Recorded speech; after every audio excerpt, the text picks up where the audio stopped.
Welcome to Manga Machinations! This is episode number 488, and this week we're doing a left to right. We're reading comics. I'm Doc-Zoo, and with me is Darfox8. Hello, everybody. Seamus2389. Hello. And returning guest and listener, Wyatt. Hello, everyone. Hello, Wyatt. Thank you so much for joining us as a guest again on Manga Machinations. Thanks for having me. It's good to be back. I almost said Wyatt from Columbus, Ohio, but you don't live there anymore. Yes, I am living in Chicago now. Mm-hmm. I didn't get a chance to meet Wyatt when I went to Chicago last year. I'm sorry about that. Yeah, no worries. Next time. I did see Seamus. One person for truth. It could have been more than one, but yeah. There's some circumstances it didn't work out. But I'm very happy that Wyatt is here with us this week, filling in for Morgana. As we record live on our YouTube channel, youtube.com/MangaMacTV. We already have Chris from Canada saying hi in chat. Hey, Chris. Darfox, I have to say, you pull up the start of the podcast and it says, the classified sound only screens. It says Morgana. Oh, does it? Does it now? Me calling out Darfox live. I'll record. And now it does say Wyatt. I think it always said Wyatt. I don't know what you're talking about. A totally different font. Yes. Well played. Very well played. As we get started with Manga Machinations, which we are essentially a book club for manga. So this week we are reading comics. Image Comics, and I forget the company that put out the Godzilla one. IDW Comics. Correct. We will be talking about some more manga stuff as well, but first, before I forget, because I forgot last week, I want to thank our coffee supporters. So if you want to support our podcast financially, you can do so by buying us a coffee. Head over to ko-fi.com/mangamac. And you can help fund different episodes. We recently did a Berserk Psycho Selection episode that was funded by Philip. And we have an upcoming Oku the Inner Chambers episodes coming that were funded by Manga Machu, Vicky Dalton, and Lulu. And thanks go out to our other people who funded us: Deluid, Jen, Mia, Dr. Melface, Liquidus002, Wyatt, who is here, and Poor Mexican 72, and Exteen. Yeah, so thank you, Wyatt, for supporting us. Of course. All right, moving along from our Manga Mac coffee, I have an email here from Chris from Canada. This email is titled Manga Realizations. Hello, team manga readers. Not too long ago, I came to the realization that most of my favorite manga and comics star characters who are not good people. Scott Pilgrim, Prison School, Bastard, Homunculus, Dorohedoro, Frisia, Golden Kamui, Gantz, Jagan, Attack on Titan, Johnny the Homicidal Maniac, The Pro, Girls, Kick-Ass, all star characters who are not, quote, good people. They are flawed, selfish, angry, bad people. And I find this so much more relatable and human in so many ways. Hell, even the traditional good guys like Goku are not good but selfish and fight for their own means. Or delinquents, like in Worst or Yu Yu Hakusho. Even JoJo has more delinquents, rude, self-centered, or criminal characters than the traditional stand-up good guy like in Part 1. I have found I am drawn to series like these way more than anything. I still love a good story about then good people like Four Force or Paper Girls. But they have to be good for me to get into it. I could probably ramble my points on much longer, but I'll lease it with this question. Have you come to any personal realizations in your journey of reading manga and consuming media? Your northern friend, Chris from Canada. Peace out. Thank you for your email, Chris. Realizations, huh? This is going to be like a deep question to answer.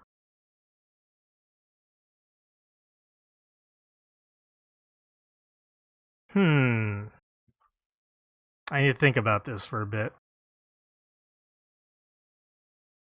Anyone have any realizations they know of?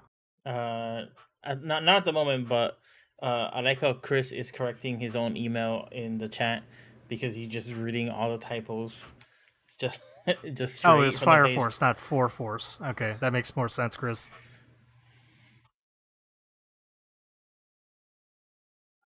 Yeah, I also have to think about this for a second. Yeah, but I mean, honestly, like him talking about kind of like asshole characters, they, well, one, it runs the gamut, but two, like they're usually just like more interesting, and or usually or interesting story calls for a protagonist that isn't simply just good guy or at least has some sort of flaws, you know. So like, yeah, there is some anime that has just like super straightforward kind of brain dead good guys, and sometimes that works fine. I would consider like a Asta that in Black Clover. There's not a lot of like ambiguity with him.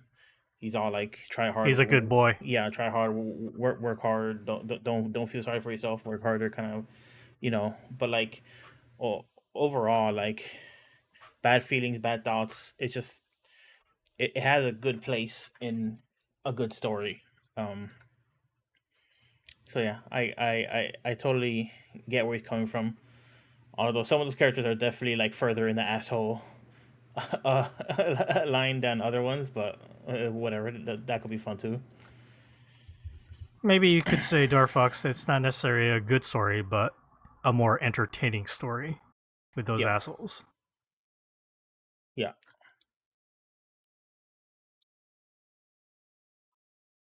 Wait, what's the difference between a good story and entertaining story? Entertaining story could be something that makes little sense but is fun. Like I guess I might call a Dragon Ball an entertaining story, but I wouldn't really say it has like good storytelling.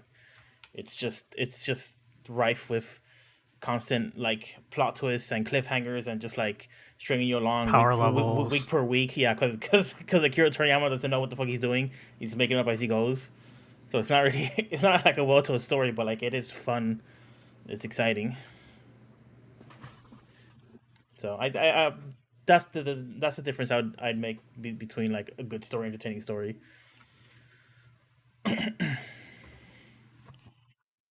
You could also look at it as a good story, as in like typical, like, like you mentioned Black Clover.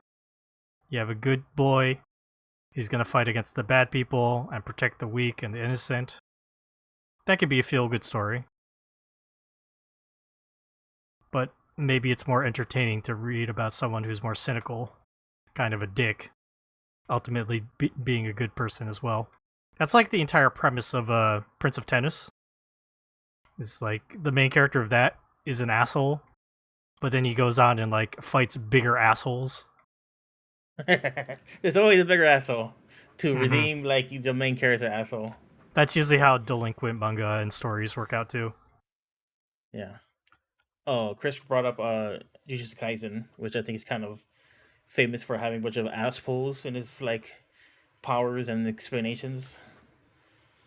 Yeah, he's mentioning how he doesn't consider it good because it's full of plot holes, confusion, and retcons. All very true. But it is interesting. It does have a unique characters with unique powers. At the cost of like a story or plot that makes sense sometimes. But talking about revelations along that line, this isn't like a recent revelation. I think I've come to terms with it like a long time ago. But I really like stories or characters that have like some sort of secret identity, and the story kind of like hinges upon them kind of playfully keeping it secret. Vasher Stampede, like acting like a goof. Rurouni Kenshin was like a really big show for me back in the day, and had a very similar dynamic where he's a secret badass, but he acts like a goof. Even like Superman, even like when you have like a pretty basic Superman story where Clark Kent is acting like a goof, nobody takes him seriously, but like he's secretly catching bullets. Like I really like those kind of stories. They're really fun to me. There's a lot of those type of characters in anime. That's why you love the Fable. It makes so much sense. Yeah, well that's one of the aspects of the Fable. Oh yeah. Seamus, you come up with any realizations while reading manga? I doubt it. Doesn't seem like something that Seamus would do. He doesn't need manga to like help him realize anything. Not that I can think of, no. Yeah. For me, I mean, not specifically for manga, but just Chris mentioned in his email, just media in general. I found that as I got older, I really tended to gravitate towards mean-spirited and crude humor.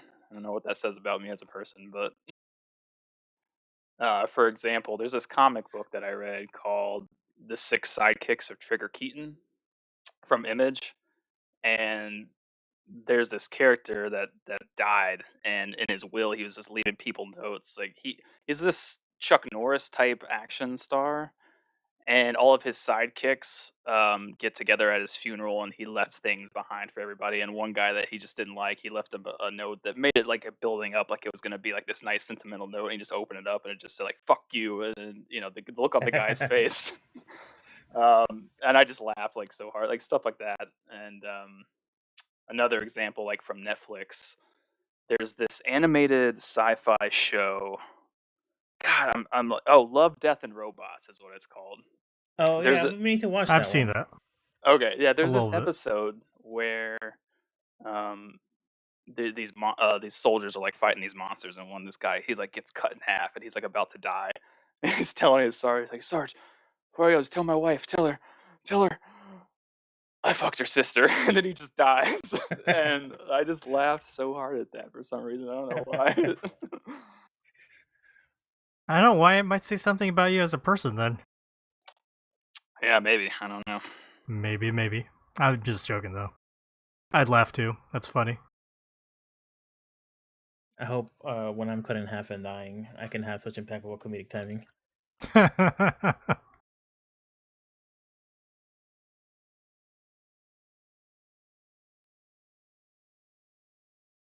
All right. I'm having a hard time thinking of anything else, so sorry, Chris. It was a really good question, but hard to. I've got one. At least for the last 10 years we've read this podcast. I went from thinking Naruto Kurosawa was great to being like, I have no time for this man. That's true. Seamus has changed his opinion on a lot of the manga from the past. Probably the most out of all of us. He does not like to let sleeping dogs lay. Mm-hmm. Fucking kick him. I wouldn't say I'm kicking sleeping dogs, but like, I'm constant. I never like have a settled opinion on anything, and I think I said to someone, I was like, after 2 or 3 years, I basically like whatever I thought more than 3 years ago, I'm basically just going to say it's probably not going to hold up water till I like actually read or watch or listen to anything again. It makes sense. My reading habits have changed a lot, like in the past decade, or even 2 decades of like what I enjoy and what I put up with, or what I find entertaining. So that all makes sense. You change as you get older. But yes, thank you again for your email, Chris. We're going to go ahead and move along. But just a reminder, you can send emails over to amongamachinations@gmail.com. And we will try to read them and discuss them. Takazu, how do you know we don't get older because we change? How do I know we don't get older? Because we change? You think we get older, so therefore we change. What if I say we only... No. What if I think we only get we get older? Ah, fuck. Now I'm after confusing myself. That's why I repeated it. I didn't understand. We only change because we only get older because we change. Exactly. Yeah. If you don't change, then you're stagnant. You never grow old. Wise words, Seamus. Oh, we got Don from the Anime Nostalgia Podcast in chat. Showing up just in time for Darfox Handsome Cam on our stream. Yeah, I just switched it up. I just turned it on right now because I was not ready for the cam time. So, but now we have the cast, as you can see: Dagazu, Wyatt, and Seamus, and moi. Yep. Well, let's move along to some what you been reading then. And why don't we turn to our guests first? Wyatt, is there some manga you've been reading recently that you want to discuss? Yeah, I got a handful of things here. Since we are going to be focusing on Western comics for the main segment, I figured I would go ahead and talk about some of the manga that I've been reading since. Oh, what a good man. And I'll go ahead and I will start with Ghost in the Shell, The Human Algorithm. And I was recently reading Volume 4. So if you're familiar with the original Ghost in the Shell series by Shiro Masamune, like this takes place in that same universe. However, the story for this manga is by Junichi Fujisaku and art by Yuki Yoshimoto. Ghost in the Shell, it follows a government police force called Section 9 who deal with cyber and robotic crime in like the cyberpunk type of world. And Masamune, he originally created Ghost in the Shell manga 1, 1.5, and 2. And this story comes right after 1.5 chronologically in that timeline. Oh, okay, interesting. Right, yeah. And given this is done by a different set of creators, it has a different look and feel to it than Masamune's original work. Whereas Masamune's art style had, he has like this distinct late 80s, early 90s look to it where like you can kind of look at it and probably guess around the time that it was created. And I mean, I absolutely love his art. It's great. His environments and objects are highly detailed, but there's also this more cartoon feel to the line work on the character designs, which works really well when he sprinkles in a bit of some of that violence that he's known for to great effect. It's really awesome. Obviously, since this is a different artist for the Human Algorithm, the art here is very different, and the mangaka is going for a way more realistic looking art style with a lot of more detail in the characters' faces and thinner line work that gives it kind of like this sharper, cleaner look compared to the original series. I do like this art by Yuki Yoshimoto, and while I would love to get Masamune back creating some stories in the Ghost of the Shell universe, this is a good choice on art, I think.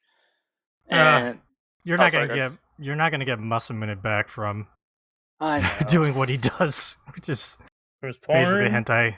Yeah, he's doing hentai stuff right now. So yeah, unfortunate, but story-wise, it has like a slightly different feel to it than what most may be familiar with if your only exposure to Ghost in the Shell is like the 1995 movie, which is an incredible movie. I mean, it's one of my favorite anime films of all time. It has this underlying kind of philosophical idea in it that explores the idea of like what it means to be human and have a soul, similar to another great sci-fi film, Blade Runner, but that is not this manga. I would imagine the creators probably didn't want to rehash some of those old story beats, and this is kind of a straightforward police procedural, essentially. The cases in this series, they're not really reinventing the wheel by any means, but they are done very well.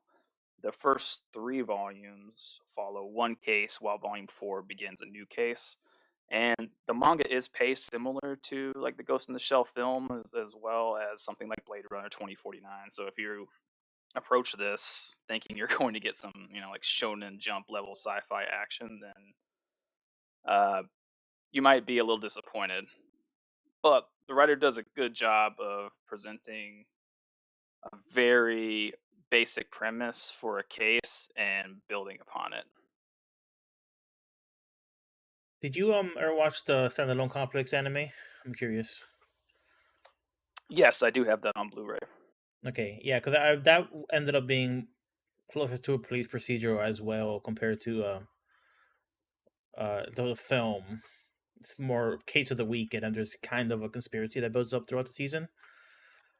And I really like the standalone complex anime. So yeah, this sounds good. Yeah, you should definitely read the standalone complex manga if you have not. It's only 5 volumes long. I would actually recommend that over the Human Algorithm at this point, just for the simple fact that standalone complex has some of the most well done and comprehensive action scenes I have ever seen in comics. Period. Cool. Like as a stark contrast, I mean, you may be reading some like Shonen Jump series, and there's this big battle scene, um, where you just like, what the fuck is going on? I mean, it's happened to all of us, I'm sure. Reading something like that, but complete opposite with standalone complex. The way the creator is able to convey complex and coordinated action and movement in that series is incredible. As Doc Kazu would say, it's good comic. Nice. I've read a But little of the Human Algorithm. Yuki Yoshimoto's work is really nice. It reminds me of Roichi Ikegami. What's he? He's probably most famous in the West for Crying Freeman. Most people recognize that, but he's okay. done a lot of manga. He's very good. I didn't recognize the name, but I recognize Crying Freeman. He's currently doing Trillion Game with the writer who did iShield 21 and Dr. Stone, Ri Ichiro Inagaki. And Trillion Game it's really interesting to see Inagaki's writing come through Ikegami's artwork. That's gonna be anime soon too, so should be pretty fun. yeah, as I was saying, the cases are pretty good. The volume 1 opens up with an attempted assassination of this political figure, and the case is given to Section 9 because it's suspected of being a robotic crime. And it seems like a pretty straightforward setup in the beginning, but the story starts to reveal some depth, and then the layers start to get peeled back, which reveals a much grander story where things were not quite what they seemed, and things that you wouldn't think would ever be connected or tied to this assassination attempt. It's done really well. If sci-fi, cyberpunk, police procedural sounds appealing to you, then it might be worth checking out. I will say, it does feel like Kodansha is definitely milking Ghost in the Shell. Consider what they did Rise before this as well, and we've been doing a lot of spin-offs off of the original Ghost in the Shell license. That is true. This one I enjoy though. Yeah, I mean the quality is still good. So if you want more out of your Ghost in the Shell, universe, I don't think it's a bad choice to read something like this. It's definitely better than. Do you guys remember that comic collection we read of Ghost in the Shell for this podcast? Human, what were they? Global Neural Network or something like that. Yeah. Yeah, that was not something I would recommend. I don't think I've ever read that one. I recommend you don't. Sounds good.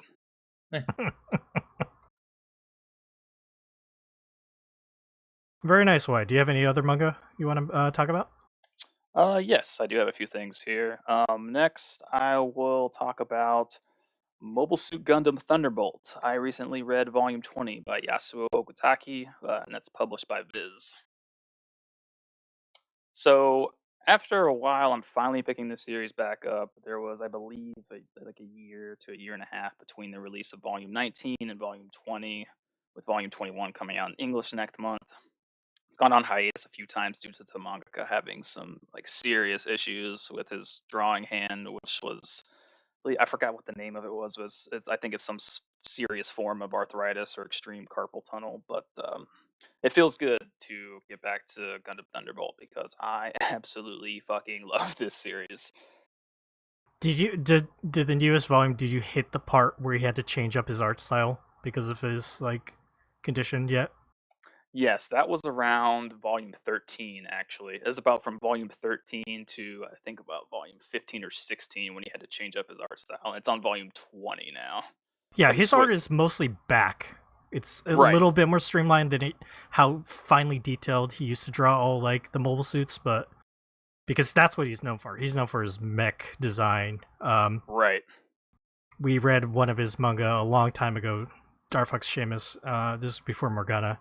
It was Dog the front Days? mission one. Yeah, Dog Days, right? Mm-hmm. Yeah, that's a Yeah. interesting manga, that one. And I've There's- talked about his Moonlight Mile series, which I really like, which is about space colonization. Very interesting. I remember you talking about that, and I really wanted to read it, but I don't think it's in English yet. Yeah, it's not. Now, there's actually a note at the beginning of chapter 13 when you open the page, where it's basically the mangaka telling everyone, like, listen, you're going to notice the art's different in this volume. I have this condition because I've been drawing manga for 30 years. It's really affected me, and if I'm going to keep making this manga, I have to, dial it back on the detail. Um, so instead of like going on a really long hiatus, he decided to keep working with this condition, but the quality suffered in terms of the art. Like the story was still great, but luckily, I guess he did go back on hiatus and eventually got back to that like high detail artwork. Yeah, unfortunately, we haven't covered Thunderbolt on this podcast yet because that manga is only available physical right now. Exactly. Yeah, that's one of the big drawbacks to it. But I am a huge Gundam guy. There is only a handful of Gundam that I have not watched at this point, and this is top tier Gundam for me and probably my favorite Gundam series so far. And this story, it starts toward the end of the war from the original 0079 series, but this is what's going on in a different sector in space at the same time as the original series. I want to say it's somewhere around like volume 3 or 4 when the Battle of Abaoku takes place in this manga, which is the final major battle of the original series, where the Federation win the war against the Principality of Zeon. And this series is about a Federation battleship and its crew as they hunt down Zeon remnant forces and another faction that they feel is a major threat to Federation rule. And it's very difficult to explain why this manga stands above its peers to someone who is completely unfamiliar with Gundam, but I will try here. One of the reasons I love this series so much is that it feels viscerally real compared to some of the other Gundam series. Like this shit is dark and it's heavy, which is what a war drama should be, in my opinion. Get these fucking kids out of here. Exactly. So common knowledge, like the overarching theme of Gundam is like war bad, peace good. But this series really dives a bit deeper than some of its counterparts to really highlight how war is hell and how absolutely horrifying it can be. And there's just a level of seriousness to it that is sometimes lacking in other Gundam series. I totally agree. And it's also, paired with Yasuo Otagaki's amazing mech designs. It's incredible. Like the mechs are so extremely detailed, like with this clean precision line work. The Mhm. 2-page spreads are breathtaking. The paneling in action is incredible. I cannot imagine that it is easy to draw mechs or mobile suits while also consistently having exciting and well thought out action panels that include such a high level of detail. Every time a new volume is released, it's a great experience, and I cannot recommend this more highly. I don't Most people wanna, probably know this through the anime that came out a couple years ago. Sorry, Darfox, go ahead. I don't want to take anything you two said about Gundam Thunderbolt, but I do want to defend various other Gundam series a lot because a lot of times, while they might not get into like some of the nitty gritty uh, horrors of war. They do a little bit here and there, but they do kind of um like the apathy of people in power and kind of like the whole, like if you watch Zeta Gundam Double Zeta, it's all about like the elite, quote unquote, and like how they profit while other people suffer and stuff like that. And I think that's like the big kind of focus on Gundam's kind of view of war.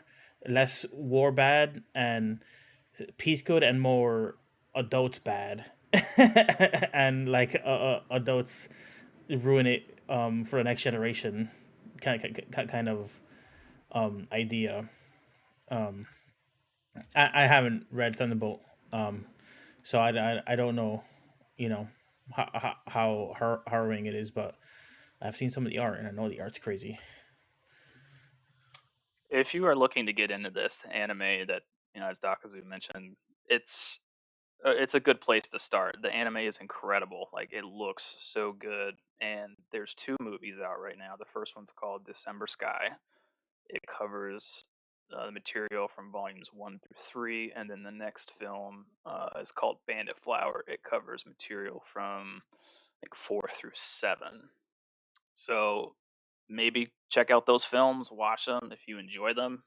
Maybe pick up where the anime left off, if you want to see what happens from there. But as Dakazu said, the biggest drawback here is like there's not any digital. It's physical only at this point. A deterrent for some, but for me, I'm perfectly fine with it. Wyatt is Mr. Physical Media, so Yes, glad I you have am. endless space. That remains to be seen. Yeah, we got Don in the chat also backing up how good the Thunderbolt anime is. Thunder mate. You can't see me, but I tip my hat to you, Don. Wyatt, have you read The Men Who Created Gundam? No, I know what it is though. It's on my list to read. Yeah, it's put out by Dempa Books in English, and yeah, it's about Tomino making Gundam. Right. And I would love to read it too, but again, this is physical only. Right. Sensing a trend. At least for Manga Mac. And I guess if we have time, I got one more thing I could talk about. Yeah, go ahead. Talk. Other thing I've been reading is Origin by Boichi, published by Kodansha. This is the first manga I have ever read by Boichi, which recently came into print in English. I want to say in the last like 2 to 3 months. And if you're familiar with this mangaka, then obviously you will not be surprised to hear me say that the first thing that struck me about this manga is the art is pretty damn good. Highly detailed, realistic artwork with like really nice inks and shading. It is just really nice to look at. I was really interested to read this because, as you could probably tell by the other things I've been mentioning on here, like I really enjoy sci-fi. I really like sci-fi genre, particularly the subgenre that is cyberpunk. I already mentioned Ghost in the Shell, but things like Akira, Bubblegum Crisis, Cyber City Oedo, Metal Skip Panic, Megazone 23, I mean, these things are my jam. So when this got announced that it was being released in English, I knew I would be reading it at some point. And this takes place in Tokyo in 2048, in a future where the entire northern hemisphere is connected by a Eurasian railroad, which has somehow allowed criminals to easily travel across Europe and Asia. So Tokyo has become like a very high crime city where the main character Origin hunts down robots. And for the most part, it hasn't been too bad. I thought the opening chapter was really strong and captured my attention because Boichi just throws you into this world with little context for the opening scene and just hooks you with this really strong action opener. After this first chapter, he had my attention. I wasn't quite as high on it by the time I got to the end of the first volume because it seems to still be in this phase of like setting up the story. And by the end of volume 1, the reader hasn't really been given much character development for Origin and why we should care about this character and their motivations. Slight spoilers, but it is revealed early on that Origin is a robot, and Origin's creator recently died, leaving Origin with his dying wish that he'd live a good life. So I guess Origin decides to hunt down and retire other robots in Tokyo, since the story implies that the robots are the ones committing some of these most heinous crimes. I guess hunting down and disabling other robots is Origin's interpretation of living a good life. So Origin is a robot hunting robots, which I guess makes him kind of like the cyberpunk Tokyo version of Blade. I don't know. And I really love a lot of the cool design elements by Boichi. He did some really cool stuff with the weapons. The weapon designs look really awesome and stylized, like something you would see from the game Cyberpunk 2077.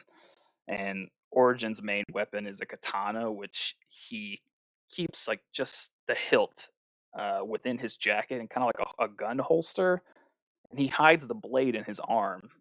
I guess that's a pretty malleable blade, but when he goes to fight, he just pulls it out of his arm and then like attaches it to the hilt, which I thought was pretty fucking cool. Um, so those are some all like really great things going that I'm really enjoying. The only thing that's really turning me off about this so far is that there's like a bit of fan servicey stuff in here that got like a pretty big eye roll out of me. The first chapter, it has a female character in a short skirt, and the reader gets like some sexy pose panty flashes that is kind of ridiculous. And there's literally a panel where a female character is introduced with a close up of her ass with a word balloon coming from the direction of her head. I like It's all Oh, sorry. I was just gonna say I like how you just had the whole like Boichi arc. You know, it's like, oh my god, amazing art, super detailed. Oh, like all of these women, it's kind of crazy how like sexualized they are. yeah, it's almost unbearable. And like the one female character that doesn't have some sort of fan service panel, there's a sequence toward the end of the volume where she gets wasted at an after work happy hour. And because she's like a tiny girl and a lightweight, she becomes this like ditzy, klutzy girl, and it's just like, oh god, like why are you doing this? Like, come on. Because this ran in Young Magazine, which is a Okay. seinen magazine from Kodansha. That's Yeah. why.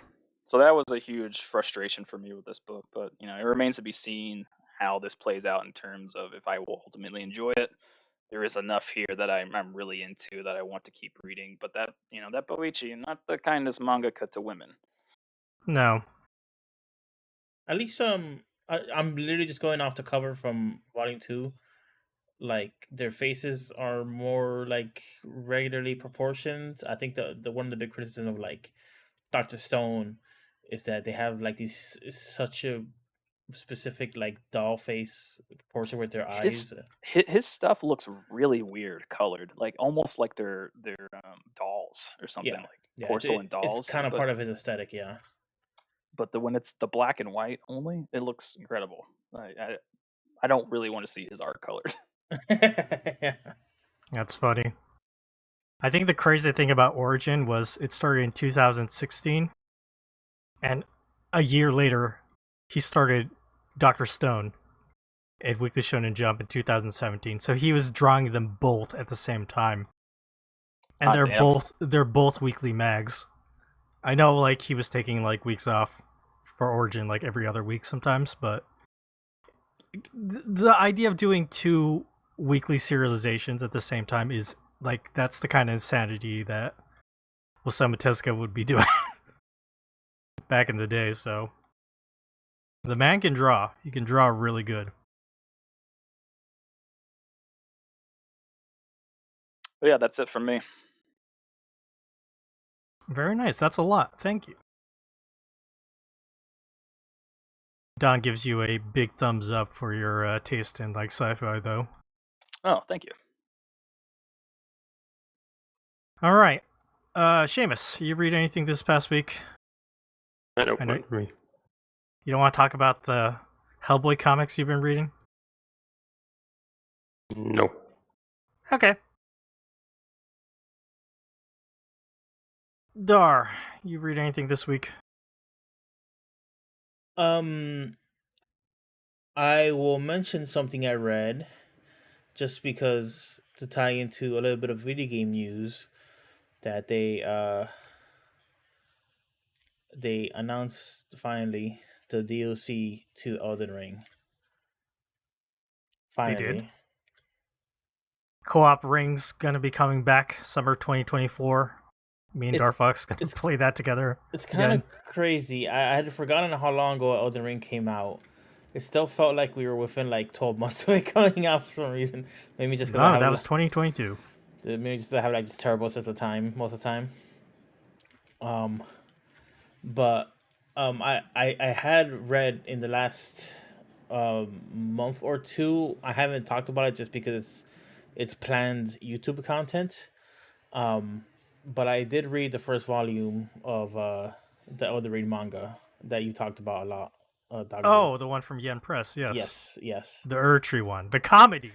The comedy, yes. And I read it with Amber or ARG Bombshell, who I do a lot of videos with, and she did not know it was a comedy.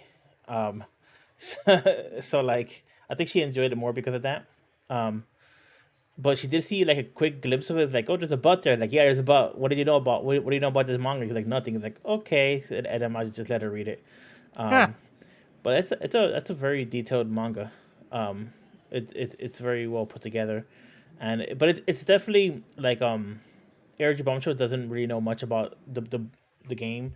She knows like very small stuff about the game, so I definitely feel like they didn't really enjoy as much as like I did because it's very much dependent on like the game humor. Like early on, like he challenges the knight in on the horse in the woods that's like right by the entrance, which is just an infamous enemy in the game that's like way too hard for a brand new player.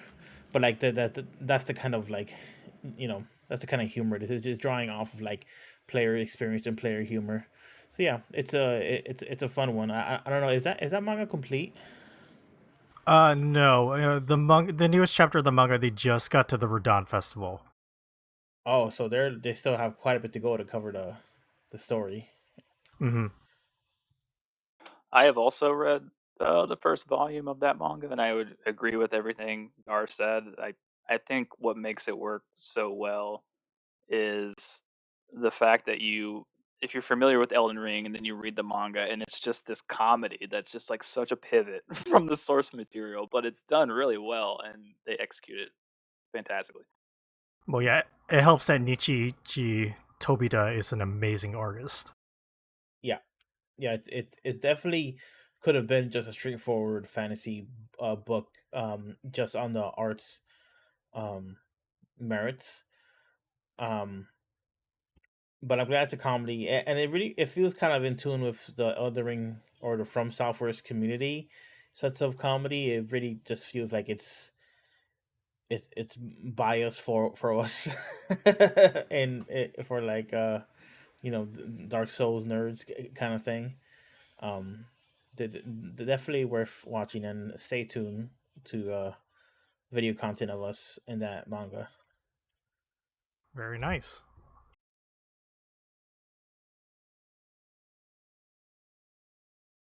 Okay, let me do a couple things real quick. Mention some things. The Netflix Avatar: The Last Airbender came out, and I've watched all 8 episodes. Yeah. I'll talk about it more in detail next week when Morgana's back, but I thought it was good. They definitely made some changes to some characters, which I think more so they just make them a little different. Not necessarily bad. There's maybe like 1 or 2 cases where I thought the changes were bad. But I thought the action's good. The production value is really high. I put this on the level of like the One Piece like live action show, where they did a good job, I would say. But I see a lot of people slamming it though. Define good job. I mean, the idea of like taking the cartoon and transferring it to a live action like medium. Okay, would you watch this over the cartoon? I would recommend this live action to my wife who has not seen the cartoon yet, because I think it's easier to digest while still getting like a lot of the ideas around. The thing that gets cut the most is the comedy, but even that is done pretty well. That was the same with One Piece though. The comedy Yeah. was very cut back. a little bit more of a serious tone. There's some standout stuff like Zuko and Iroh, amazing, really really well done. So I think people should watch it for that alone. So Morgana should be very pleased if she checks this out. I hope they get to keep making it. That was my other thought once I finished it. I was like, are they making this already? I hope so, because that kid's gonna grow up who's playing Aang. Like, what if he gets super tall? You don't know how that works. Are they gonna have to recast him? But yeah, I'll give more detailed thoughts next week. Hopefully, Dark Fox, you can like watch some by then. Yeah. The main thing I want to talk about is that I did it. Dark Fox, I did it for you. What'd you do? We already mentioned The Fable, done Yes. by Katsuhisa Minami.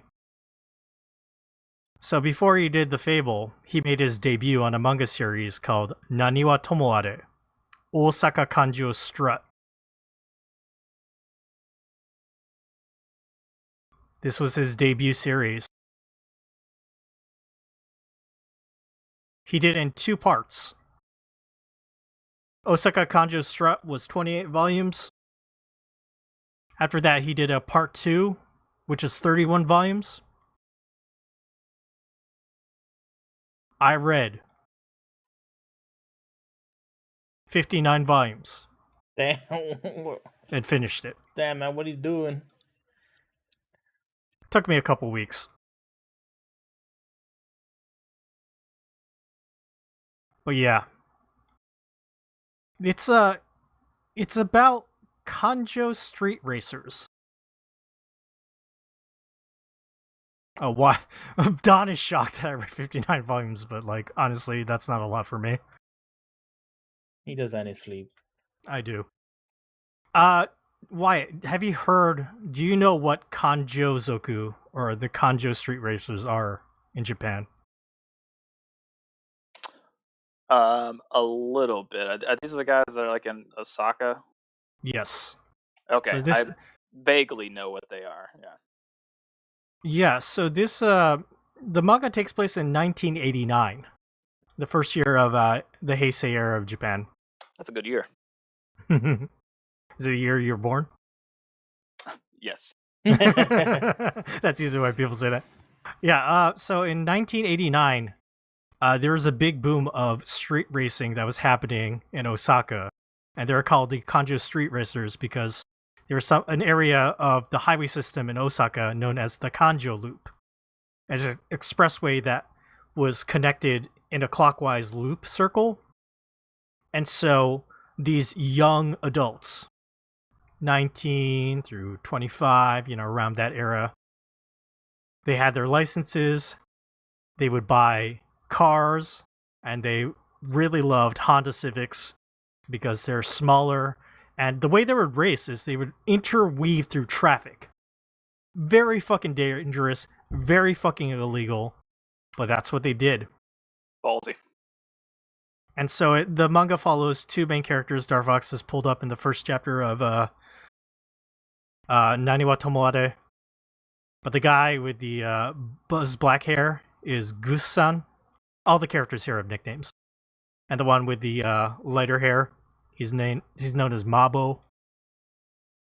And they get into cars because mostly they want to pick up girls. They're horny teens and they want to pick up women.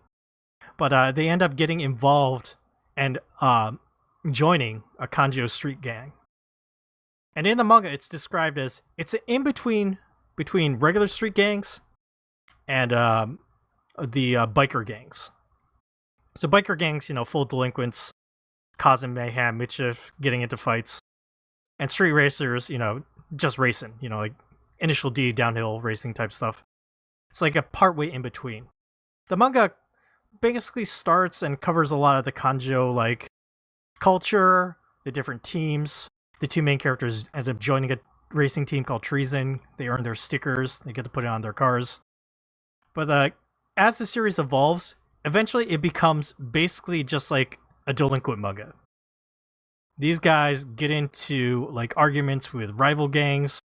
Some rival gangs are known to be doing bad stuff. They're backed up by the Yakuza. Really bad treatment of women, Darfox. I don't think it should be too surprising with Katsuhita Minami. And considering this also ran in Young Magazine, where Origin ran Wyatt. So a lot of girls getting, sexually assaulted or gang raped. Wow, it goes that far. It goes that far. Wow. And then these guys have to enact justice and fucking fight back. The impressive thing about the manga is, you can see the artwork, and this is the same artist who does The Fable, very famous, one of Darfox's favorite manga. Darfox, notice how more simplified the art style is and more cartoony it is. Yeah. I just linked Darfox over to the first chapter of part 2. It's same title, Nani wa Tomoare, but they changed the katakana and the hiragana use in it a little bit. And you'll see, here we go. The art looks much closer to the art of The Fable. And part 2 follows a different character named Tatsuya, who ends up joining a racing team that the main characters from the first part end up forming. And yeah, it's it has racing stuff in it too. It has some comedy stuff in it, like The Fable does. But it's mostly about fighting. These guys getting into fights. Rival teams coming to crush them, they end up crushing them. It's very good. But once again, the treatment of females is not the best. Lots of girls getting attacked, and then guys have to go defend them. But I enjoyed it. I got into the groove of a good seinen, delinquent manga, and it lives in this culture of kanjo street racing, which I did not know about until I read this manga. So I really enjoyed it. This is in English? This is not in English. Why? This is all in Japanese. I happened to catch it because they were doing a promotion. I'm putting this manga up on Comic Day's website.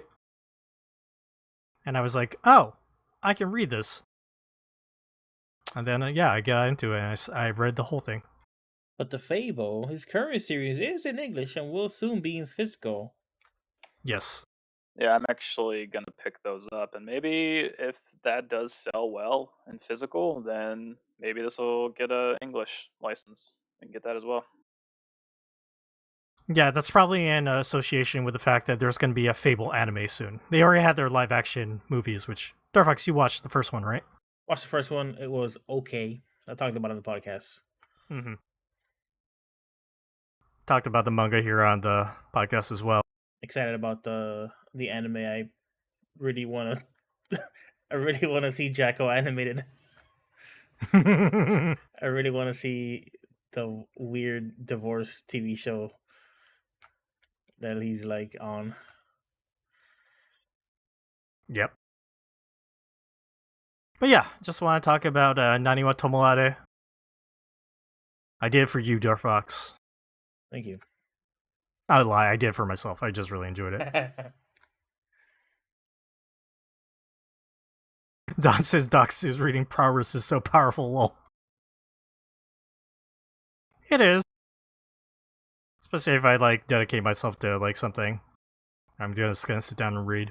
When's your 8th reread of Yomushi Pedal from start to finish coming up? Oh, I haven't done that in a while, and they just started the 3rd inter-high race, so... Not an insignificant amount of volumes you've reread multiple times. This is true. I also skim a lot, Don, which is why I read fast. That's true. If there's some stuff that's more talky and less interesting, I'm gonna flip through that way faster. And maybe pay more attention to the fights that are happening. But yeah, that's what I read. We've been going for a while, so this will be a good time to end what you've been reading. And get ready for our main segment. But before that, let's talk about next week. So next week, Morgana will be back. we'll be doing another triple dip. That's where we look at the first volume of 3 different series, and we will be discussing them and comparing them. We have a good collection of manga to check out next week. We'll be looking at Don't Call It a Mystery, which was a manga that Morgana really liked and wanted us to read, so we'll be reading the first omnibus collection from 7 Seas of that. And then we'll be reading a manga that Wyatt actually suggested to read for this podcast, to which I told him, we're going to read that, which is Steel of the Celestial Shadows, sorry. But, Seamus, this is the new manga by Dharma Matsuda of Kasane. Remember Kasane? What a good time that was. Most of it was.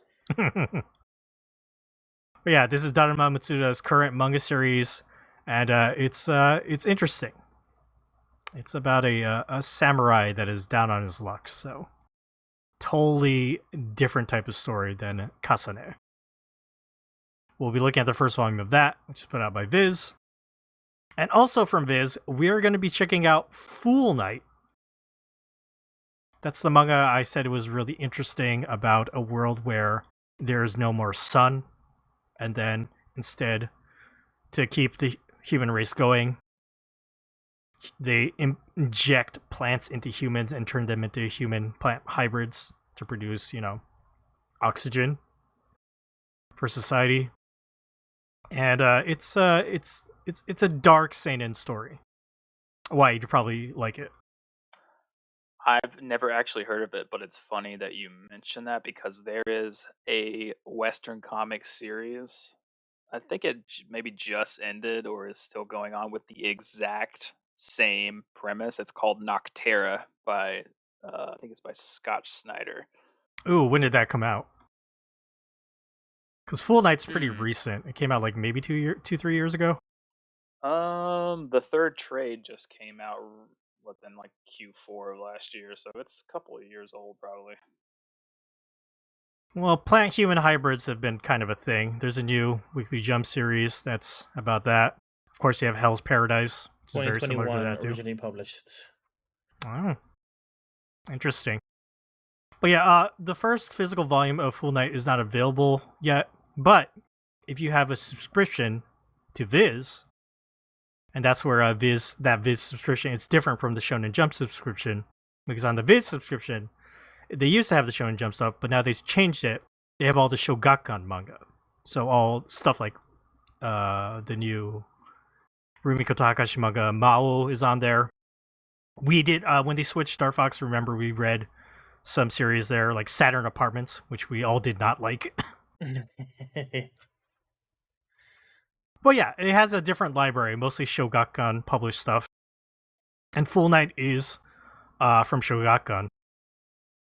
And yeah, so those chapters are available. They have 70 chapters on the Viz subscription. And the first volume is chapters 1 through 8, so that's what we'll be looking at. If you have a Viz subscription, you can read this, and I recommend you do. It's pretty interesting. So next week, triple dip on Fool Knight, Don't Call It Mystery, and Steel of the Celestial Shadows. Look forward to that. Okay, everybody, before we get to our main segment, we're going to stop the stream, stop recording for a bit, take a quick break. And when we come back, it'll be time to talk about Image Comics. And what was it? IDW. Right, Comics. IDW. Stay tuned. Hello, everybody. We are back. And it's time for a left to right. We're not reading manga for our main segment. We're reading comics. I'm not saying Western comics, because last time Seamus gave a whole rant about, like, it's not just Western comics. But mangas are comics. I think Doc, you're just stumbling from like one problem to the other here. We should just come up with a term. Not manga. Not guz. I was going to say comics not from Japan. I think we'll cover it until we start covering manga not from Japan. Like manhwa? Or The problem is, like, manhwa, like, from Korea. They have like an actual term for that.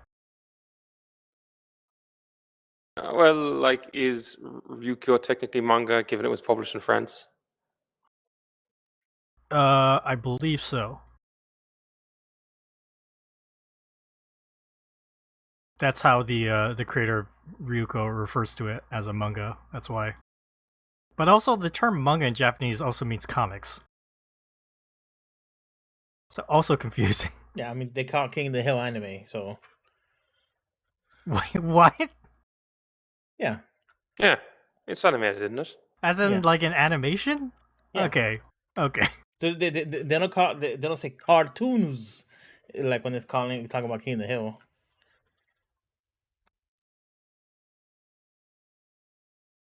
All right, I got so sidetracked. I was like, what the hell am I supposed to talk about? Oh yeah, so this is left to right. We're not talking about manga in our main segment. We're talking about non-manga. And at Wyatt's suggestion, we have 2 series that we're going to talk about. Do a Powerbomb, and the other is Godzilla, the Half-Century War. Wyatt, you are our guest, and you helped suggest these. I will let you choose the order in which we talk about these. Sounds good. So real quick, before we get into that, when you approached me about coming on the pod this week, and it was determined that we would be doing another left to right episode, I was flattered that you asked me for ideas about what we should read, but I gotta say, it was extremely difficult to put together some recommendations, and let me explain why real quick.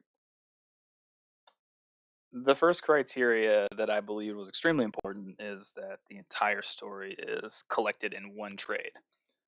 Given that Dar and then Dakazu, from my impression, they don't read much Western comics, I didn't want to present everyone with something that you would never finish, even if it was something you enjoyed. If it's like 10 trades long, I know you guys are never going to finish it. Why? I'm sorry you thought that way, but we would have totally been okay with looking like at the beginning of like a series, because we did for like our first left to right. Yeah. Why? Like, you actually give a shit what they think. I was like, nah, fuck it, we're doing East to West, because I was like, I'm gonna reread it anyway, so I might as well throw it on here. That's how we read East to West. Yep. I will say I started the second volume and I was like, yeah, I'm done reading East to West. Or was it the third volume? I don't know. I was one or the other one recently. I was like, yeah, I've read enough to be like, yeah, I actually don't care about this anymore. Well, yeah, I mean, I thought it would be good to have a complete story. So, with that first criteria, coming up with something that was like one trade long that I thought all 3 of you would enjoy was quite a challenge.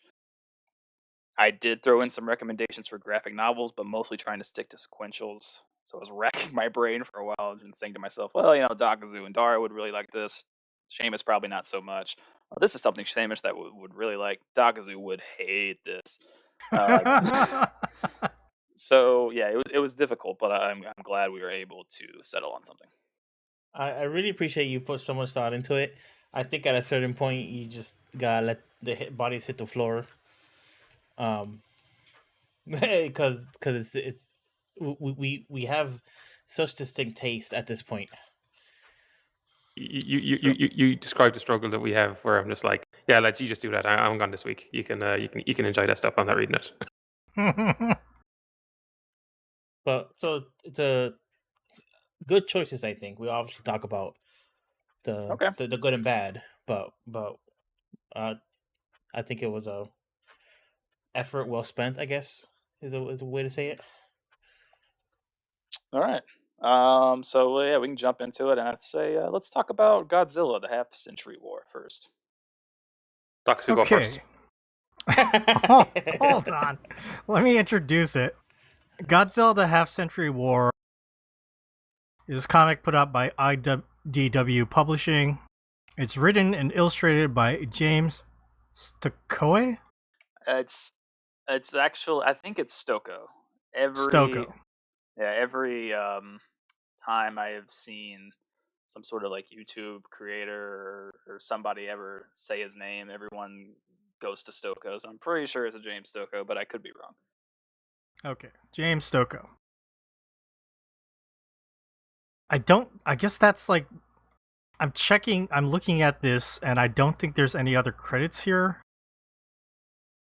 I could be wrong. It's really hard to read, and I can't zoom in. So it's story and art by James Stocco, color assist by Heather Breckel. So he did the story, the art, and most of the coloring. I mean, he kind of did everything. I think he did the lettering as well. Okay. That's very interesting. Let me go ahead and read the copy here on the Godzilla.com website. Follow one man's journey from the moment Godzilla rains a destruction. Oh, no, I read that wrong. Sorry. Follow one man's journey from the moment Godzilla's reign of destruction begins and continues over his lifetime, one battle after another.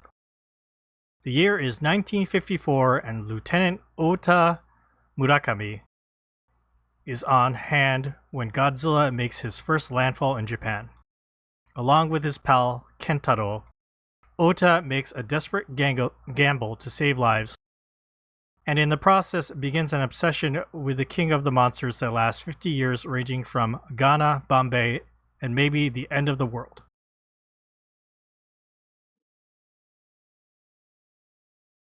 There you go. You want me to go first, Seamus? Yeah. Okay. I didn't like it. No. Explain yourself.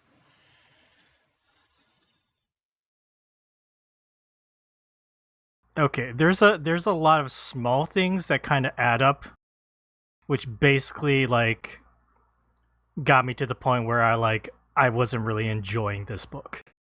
I did read the whole thing, Which is not hard. It's not like super wordy, and it's not. It's that not long. super wordy. Here's like, I'll tell you the order of things that happened, which made me like start to like turn, okay? On page 6, we're introduced to Ota Murakami, who enlisted in the Japanese Self-Defense Force, looking for a bit of adventure. The characterization of Ota Murakami is fucking strange to me. He doesn't read as a Japanese person. And so, like, halfway through the story, especially when they got the, like, Nam in place, I was like, why was this character Japanese to begin with? Besides the fact that he needs to be here in 1954 when the story starts. And there's a, Godzilla comes into, quote, Tokyo. I say that because on page 8, you see, like, there's a 2-page spread of Godzilla in, quote, Tokyo. Why are the buildings so high?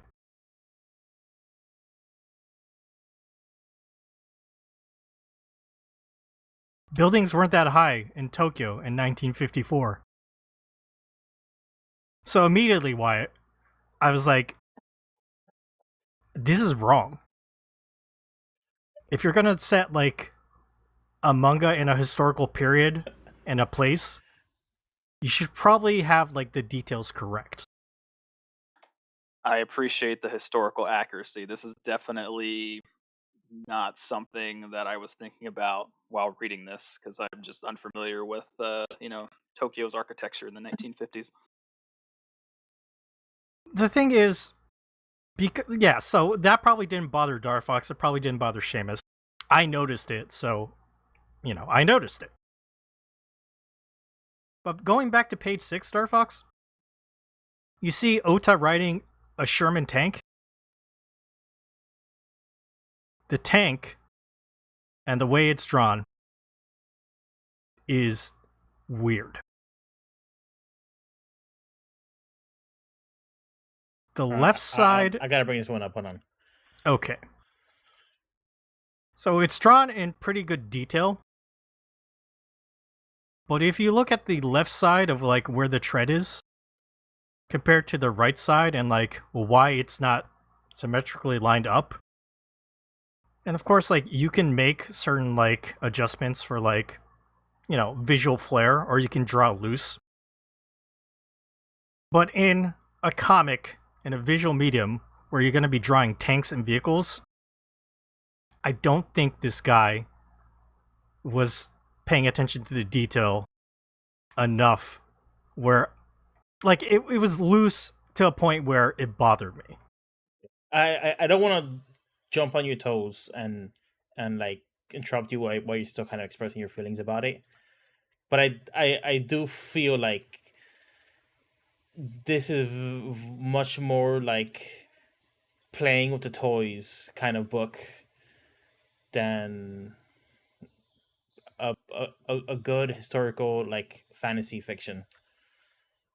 You know, not to say that you can't have an issue with these things you're bringing up, but I never would have thought of these things. I like it didn't like enter my brain at all. And again, I don't want to step on your toes. That like you're It's fine. I figured like other people would not have an issue with this. But like in the combination with like this is 1954 Tokyo and like it does like the skyscrapers are like taller than Godzilla. I was like, I don't think that's right. The artist and writer didn't seem bothered. Didn't seem they bothered with certain details. That completely makes sense. I imagine probably his thought process was, well, if you're going to have a giant kaiju stomping through Tokyo, probably wouldn't look as interesting if the buildings only come up to his ankles. Like, it needs to show him like plowing through buildings and like knocking things over. But I completely understand where you're coming from. Don in chat is mentioning how these tanks remind her of the Dominion Tank Police tanks. They could like look like that, or also like the Metal Slug tanks from the video game. Oh yeah, like squat, yeah. Yeah, and like I get that, but like something about the way they were drawn in the detail, and like there's like a later 2-page spread of like more cityscape, and like the buildings are like crooked and angled and not correct in a way that was like, I was like, this is not good. So that just like, I noticed that kind of like style or looseness to like the architecture, the buildings. Later in the second part when they're in Vietnam and they have the choppers, the way he drew the choppers with like the propellers just like still and not in motion, I didn't like it. It was not for me. And so like a lot of like the finer details of the art, which is the stuff that like I kept like noticing like while I'm trying to like read through the story. And I thought the story was fine. It wasn't anything like crazy. You kind of saw like where it was going toward the end. That didn't hold my interest enough to like keep me distracted from like a lot of these visual nuances that like I didn't like. And so ultimately, I would say that is why I didn't like it. Like maybe the parts that I liked the most were like the drawings of all the kaiju.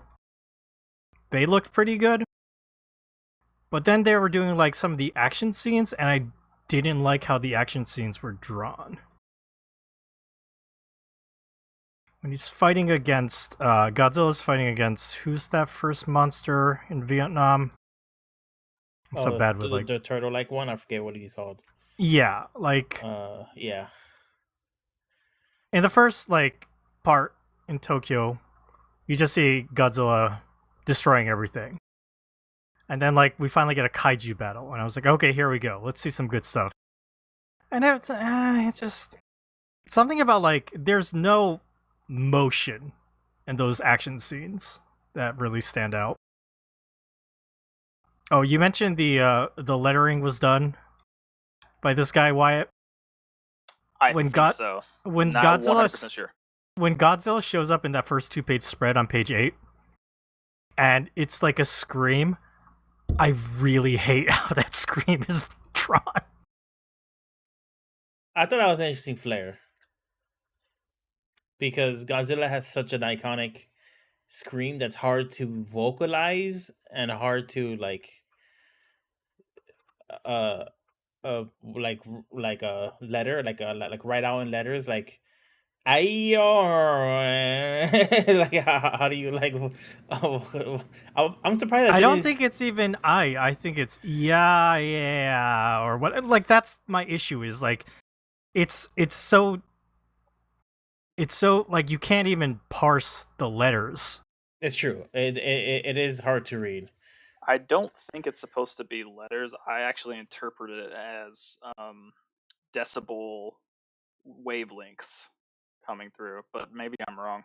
I think it's both. Yeah. No, I think it's stylized as that. Let me bring it up. I need to be careful how much image I show. But I think that's worth bringing that up because it's really interesting too. Oh, it's a 2-page spread, and 2-page spreads because of the reader, it gets really small. Yeah, like I read this on the Kindle reader, and like on your PC Kindle reader, I don't know why it has such a problem with like comics or graphic novels, but 2-page spreads are always zoomed all the way the fuck out. Yeah, Like this. basically, I believe my mouse is on stream, but like it has like a single page setup, so the page ends right here and it begins like right here. So they scrunch the 2-page spread to fit into that, and all the top and bottom of the screen aren't utilized at all. So it's just the worst case scenario for that. And as far as I know, there's no way to zoom in. I've tried like different commands, but it doesn't let me. Very unfortunate. This is actually easier to read on mobile because you can actually pinch zoom on mobile. Pretty simple. Yeah. Even though it's annoying and fiddly, but you could actually get into the image and really get into that. But on screen, we have what Dagasa was talking about, and I do think it's supposed to be a wavelength, like White mentioned. For people who aren't watching the stream, just listen to the podcast. Think of it as like a word bubble. It's coming out of Godzilla's mouth in the way a word bubble usually comes out with like the little arrow, the line. But the whole word bubble is very scratchy, with a lot of like just a lot of tiny peaks and valleys in the same way like a sound wave on like Audacity or other like audio programs would be. But it's kind of made up of letters. They are hard to make out. In the middle, you can really make out A, E, E, E, A, and then before and after that, I cannot make out what they are. Yeah, there's clearly some letters in there, so. And I'm surprised I didn't see this come up more because I just assumed that this was going to be how they would visualize Godzilla's scream, but maybe I just wasn't paying enough attention.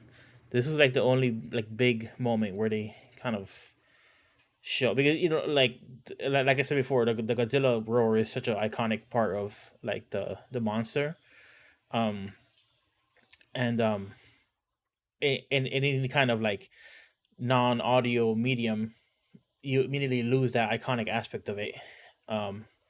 So it makes sense that they wanted to represent it in a very unique and standout way. So I can commend them with trying. But yeah, I don't know. Oh, one more thing that I did not like was a lot of the coloring. There's a lot of like pink and orange and yellow mixed together. And they do it for like a lot of the backgrounds and a lot of like kind of like the characters in general. With characters it wasn't so bad, but when it's kind of there's later a 2-page spread, Darfox, and when they get to Ghana in 1975, you see a bunch of kaiju fighting in the back, and you see Ota in a building that's half falling apart, just watching the battle happen from afar. It's something about like the combination of colors, like it just like made looking at the details harder. Like it like kind of blended in with like the inks in a way where like it was hard to parse stuff. And like I didn't like that because it was already hard to see like where the detail was. So yeah, I in general I did not enjoy this. So, to go back to your comment about saying it looks very, what was it freestyle? What was that you said? loose, like with the Loose. tanks and the That's vehicles. right. So yeah, I could understand that. I've seen videos of him drawing on YouTube, and yeah, when he draws freehand and doesn't really use any tools to like, okay, let me take this ruler and like line this up to make sure that these are both like from a perspective like on the same exact, lined up correctly. So, I mean, yeah, but some of these things that you're being critical of, understandable, but there were things like you mentioned that they didn't really bother me that much. I figured. Personally, for me, it bothered me. And that's what it was. Kind of want to hear Seamus. What did I think of it? Yeah. I just thought it was just like fan fiction by the end, It definitely is that. but in like a boring way, where it's like he's just like, oh, I'm gonna draw this, I'm gonna draw that, I'm gonna draw the other thing, and it's like, all right, you're doing all this, and like you're doing like, what you were saying there, Dakazu, about like the lack of detail. I also had a problem with. From my point, it was like why is this Ghana? Like why is this Bombay? Like you're not. There's nothing here. It's just another place with tall buildings, but there's nothing here that's like anything to do with the actual like city or country or time or anything. Yeah, it was like the Vietnam part was the most distinct. Because there was easier world history to draw upon, and like it was a little more textured because of that. Yeah.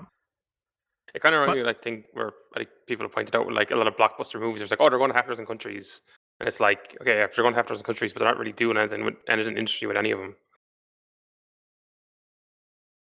So I believe, at least my interpretation, the reason that these locations were chosen, like in the book, there is a character who has developed like a psionic piece of technology that draws in like the kaiju, and this character kind of just takes it. It shows up because the character takes it to different places to test it out and show people so that, like he can sell it. So that was kind of like the specific reason why that these places were chosen. But Yeah, there's a story outside of reason why. outside we of understand. that, nothing else. But yeah.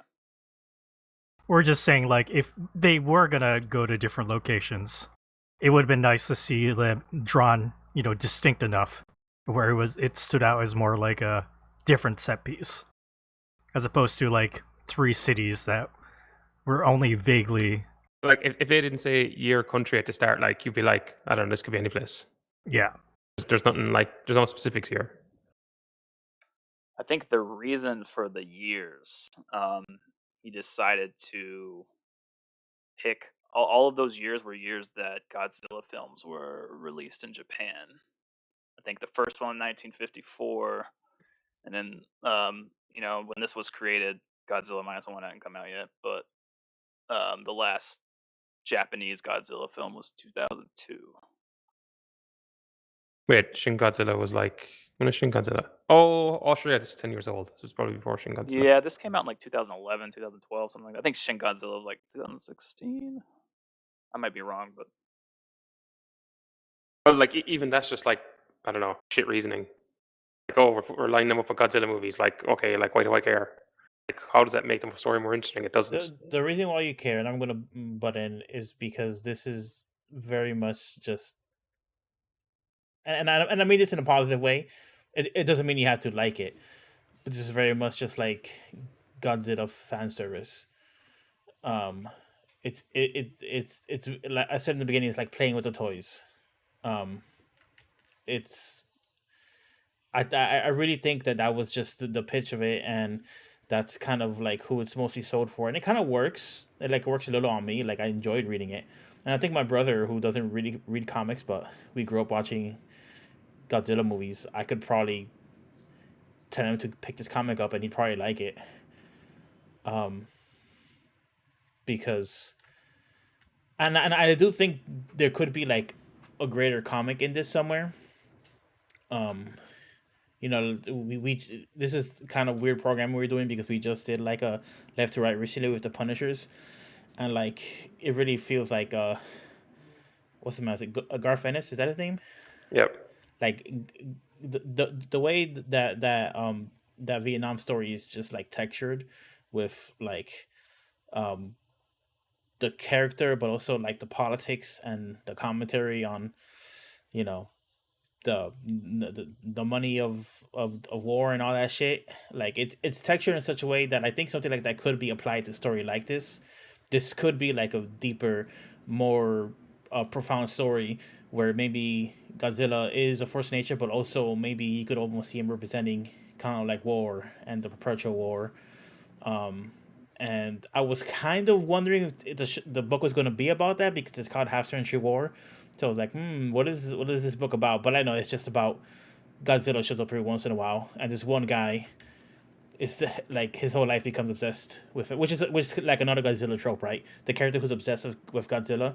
Like there's a lot of characters like that in Godzilla movies where they just like they become a Godzilla expert or for one reason or another, and or they're really like entranced with Godzilla or the idea of Godzilla, and usually they get killed by Godzilla themselves, um, which is just basically what just happens in this book.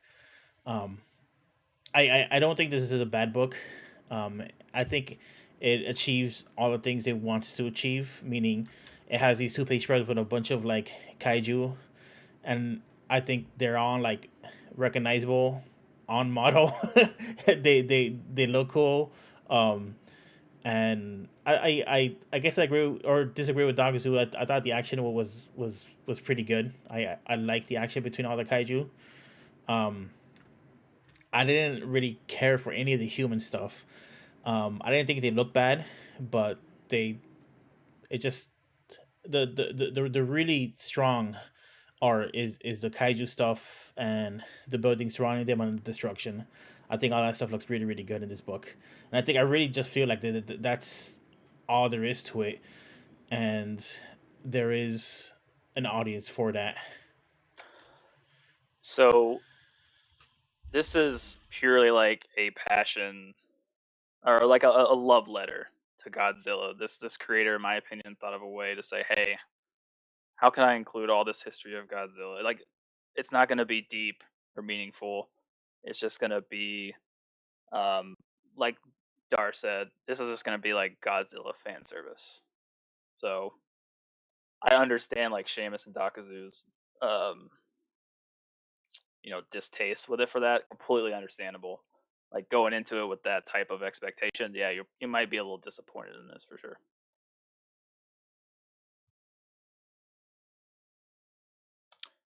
Yeah, But it just sorry, you go ahead. oh, I mean, I was just gonna go through and kind of, since I recommended this, obviously I liked it, so I was gonna kind of go through that. If you want to say something real quick, or I can kind of go through, how I feel about it. I was just gonna say like it's okay for somebody to want more. Um, out Oh of yeah, a of course. book, but I truly feel like and this is maybe like a rant about like comic readers or something. I'm not trying to like shit on people who go to comic book stores recently or frequently or something. Like I've had conversations with comic fans that's like, oh shit, I just saw this book where it's like squirrels and they're like knights. I gotta buy it. Like what? Like why? Why the fuck do you need this book about squirrels who are knights? Like it makes no fucking sense to me. Like what's it about? Like is it a drama? Is it a comedy? Like but like I feel like a lot of comic book readers they they they buy a concept or an idea, and that's why they buy a book and that's why they read it. Um, and I really feel like that's all like this Godzilla book needs is like, oh, it's Godzilla and it takes place across a bunch of years, and like it looks pretty cool. Um, so that's my read on this book and why I think it works, and I kind of liked it, I guess.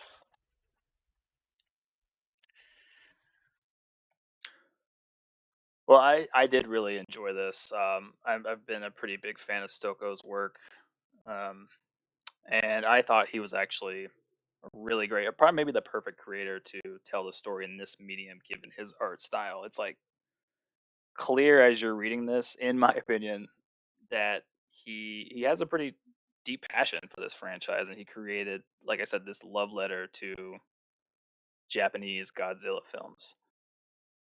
And his art, I think, is what makes it work so well. The amount of detail, like in all of the line work and the buildings and the explosions, combined with like some of these really awesome 2-page spreads. To me, I just found it to be pretty jaw dropping.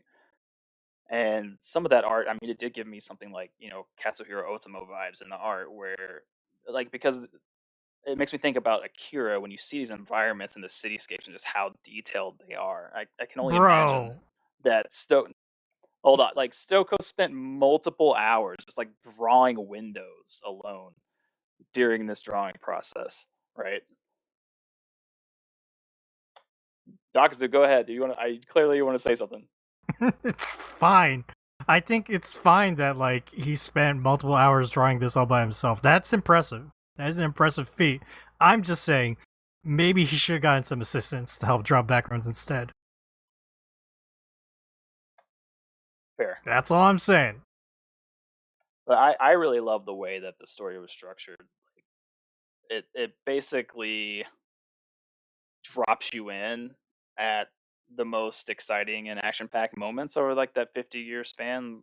Like Dar said, it you don't come to this for like the human element, right? And the way that the story is structured, it gets rid of that human element.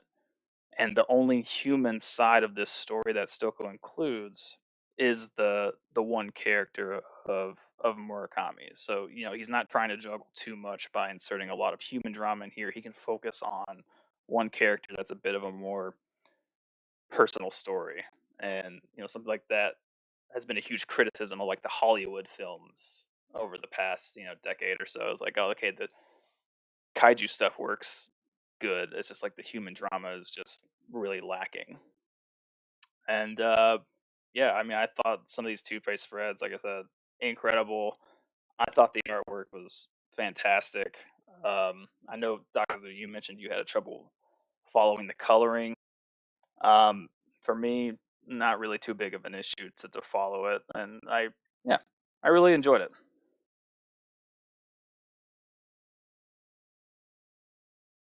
We have different opinions, and that's okay. Indeed. I think the cityscapes were very, very good.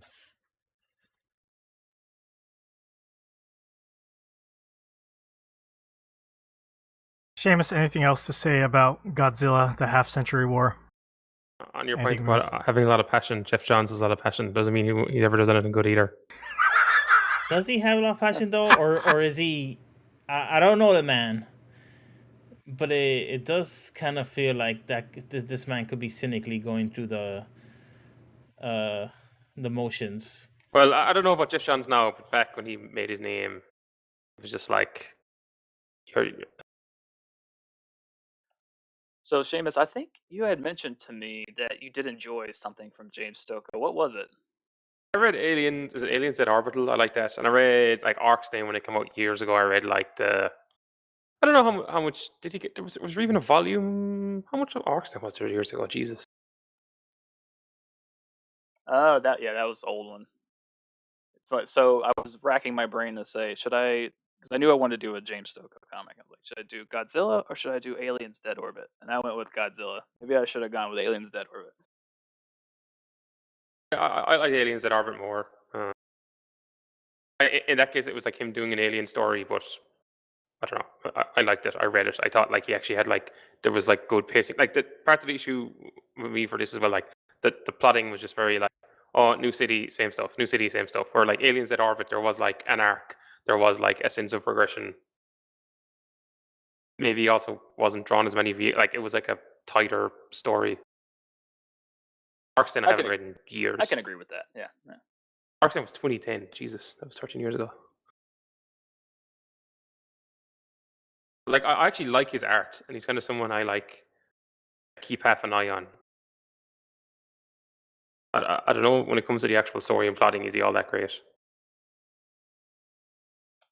Well, Darfox, you might be interested to know his current series he's working on right now is called Orphan and the Five Beasts, and it is his retelling of the Cheng Che kung fu film, The Five Deadly Venoms. Oh, you talked to me about this before.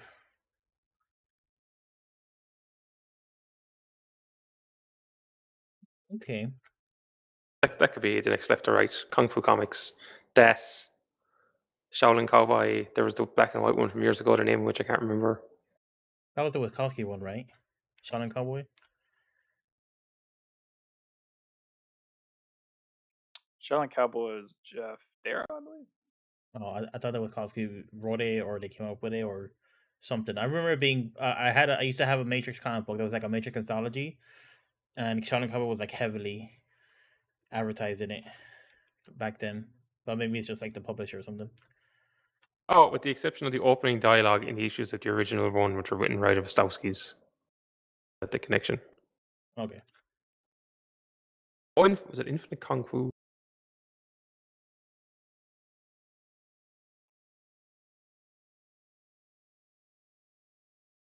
Yeah, there was an old comic from years ago called Infinite Kung Fu.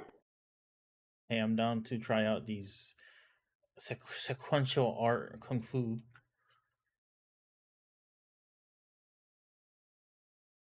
Well, Remember, maybe that in the future. Sorry, go ahead, Seamus. I was going to say Infinite Kung Fu was quite long. It's I think it was infinite. I think it was just like a one single volume release. So it's like whatever, 500 pages or something. That's a lot. That's like a episode. I haven't seen Shin Godzilla. Has anybody here seen Shin Godzilla? I've seen it, yeah. I have not. What are y'all doing later tonight? Let's watch Shin Godzilla.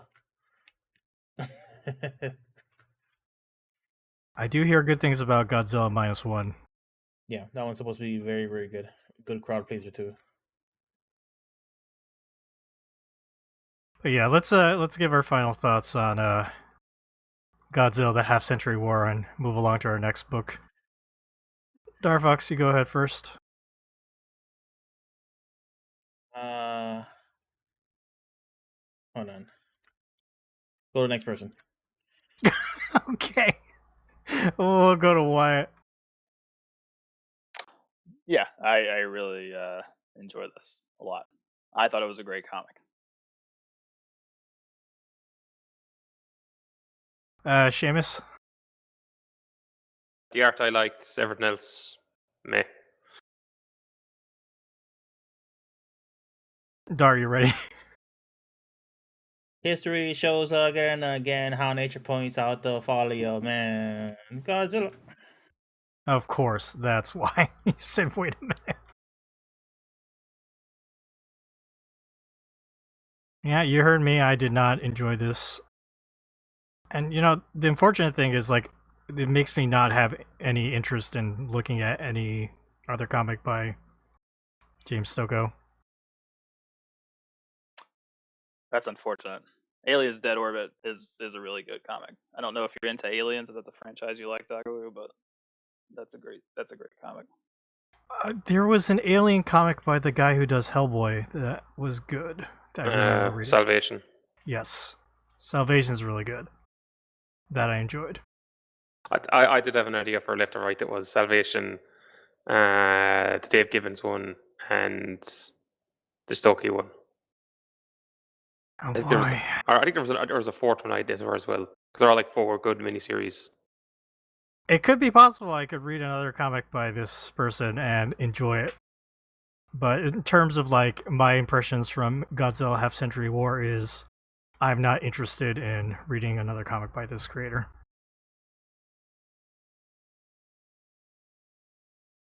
But let us move along to the other comic, Do a Powerbomb, put out by Image Comics.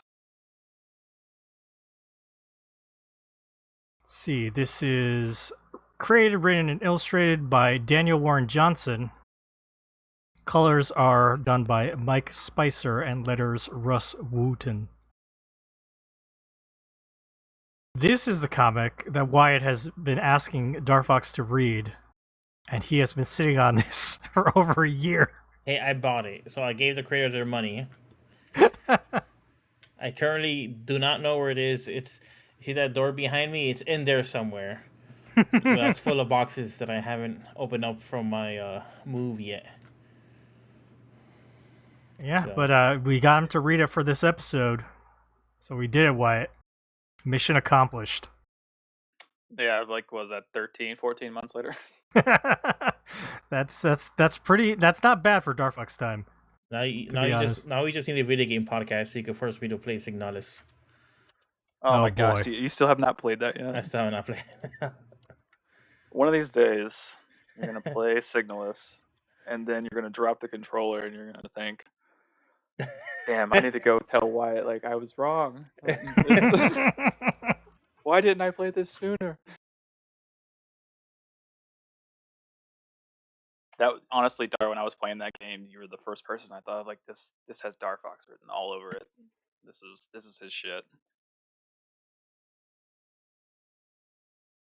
Getting back to do a Powerbomb real quick, let me just go ahead and read the copy here on Image Comics.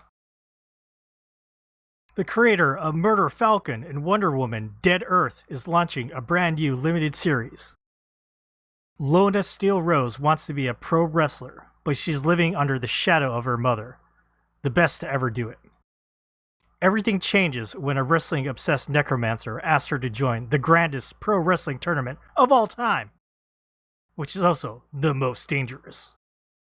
It's The Wrestler meets Dragon Ball Z in a tale where the competitors get more than they ever bargained for. Alright, I'm showing my hand. I like this book quite a bit. I don't like that copy. You don't like The Wrestler meets Dragon Ball Z? No, I think that's a bad, I also don't like that. that's a bad explanation of this book. What are you but- doing, Image Comics? Jeez. Is it not the classical, hey, we need two things that we could be like, this is A plus B, so therefore we'll publish it. Yep. Yeah. I The guess so. wrestler doing Dragon Ball Z is surely like Warriors. Is it Warrior or Warriors? What was Oh Warriors, shit, there's a yeah. quote from Christopher Daniels on the back. Hold on, let me read this. Oh no. Fucking Christopher Daniels himself. Daniel Warren Johnson is definitely a professional wrestling fan, as his love and respect for the sport is evident in each panel of Do a Powerbomb. You get a true feeling of the dynamic motion of pro wrestling in his art. Every scene in the ring feels kinetic and explosive, and his story has great drama and mystery behind it. High praise from Christopher Daniels. I think that's actually like a better take Better on what copy. it is. Yeah. yeah, I agree. I do not know who this Christopher Daniels is. An American wrestler. He's been around for I don't know, Jesus, like 20 years at this stage. He's one of those wrestlers who's like really accomplished, or like he's a good wrestler. He has tons of long relationships with people in the industry, but he's never been like a Stone Cold Steve Austin kind of famous person. You know, like a lot of Hold wrestling on. He was the top guy in TNA back in the day. See, bro, I had never seen an episode of TNA in my life. Well, like there's like you're like, oh, he's not on the level of Stone. Jesus, that's like 5 people. Well, okay, so he's not in the level of fucking. Okay, he's kind of like Tatanka level. Okay, that's what I'll call him. I mean, I didn't know who Christopher Daniel was until AEW came out. All right, so maybe that's just a me issue, but like, I never watched TNA. Ring of Honor. He's also like one of the Ring of Honor guys from the start. I ain't watched Ring of Honor either. I didn't know about CM Punk until I heard about the Pipe Pop promo, because I wasn't watching WWE at that point. Pipe pop promo? Pipe Bomb. It sounded like he said pipe pop. All right. All right, Just to Dark, get the come on. listener- We need to go in hot, and like you're already going in hot, and you were 14 months overdue to talk about this comic with Wyatt. So you go first. Me go first. Yeah. Yeah, I think that this book, I have actually read a little bit of Wonder Woman Dead Earth, and I thought it was like an interesting comic. And the art stood out to me. I think this book is like good because of the art, basically. I think it's also good because you could tell the guy likes wrestling, and there's a lot of like fun memes in here about wrestling, a lot of cool moves that are real wrestling moves that they show accurately here and stuff like that. All that stuff is really fun, but like I think the art in this one is like just a cut above of the regular not manga that we read. It just has a really distinct style, but two, it's just like it's I think the framing of the action and like what I have on screen right now is one of the characters is doing a backflip off the ropes, and it's super exaggerated, right? There's no way somebody get that high up there off the ropes, but like the framing of it, and the ring and the ceiling, and the crowd and his target and him, and then also like the onomatopoeia, um, of the crowd, like reacting. This is like really really like top notch like art, like this could be like an art print, like this. It works really really well, and the whole book is kind of like this. um so not all the fights I felt were like that entertaining, but the book overall was just like a really just like action art showcase of a really good physicality, um and just like cool looking comic stuff. I can't really say enough about the art. The story is cool too. It's pretty straightforward. It makes no sense to me how two people could win against orangutans in a wrestling match. Um, but maybe orangutans from their universe is like weaker than our orangutans or something. Um, but yeah, it's pretty it's pretty cute. I will call it. It's pretty fun. Um, but I honestly don't have much to say. I see the characters are strong, but the story is just pretty like it's just pretty whatever. It's like a concept. It's almost like one of those it's like fuck, I'm blanking. Enter the Dragon or Bloodsport, where it's just like all you need is a concept of a tournament, and then you have all these like martial artists slash wrestlers slash warriors bounce off each other, and it's a showcase for them. Um, I was going to say it's basically a wrestling tournament, like in the sense of like, yeah, we're just going to have these series of matches, and then we're just going to use the matches to like drive the whole thing. yeah, yeah, and there is a plot, but it's pretty thin. It's just kind of motivations, mostly motivations, which is kind of how a lot of like wrestling bookings kind of is. But that's what good wrestling is. You're just like, nice, quick. Here's what we're fighting for. Go, fuck your 20-minute promos.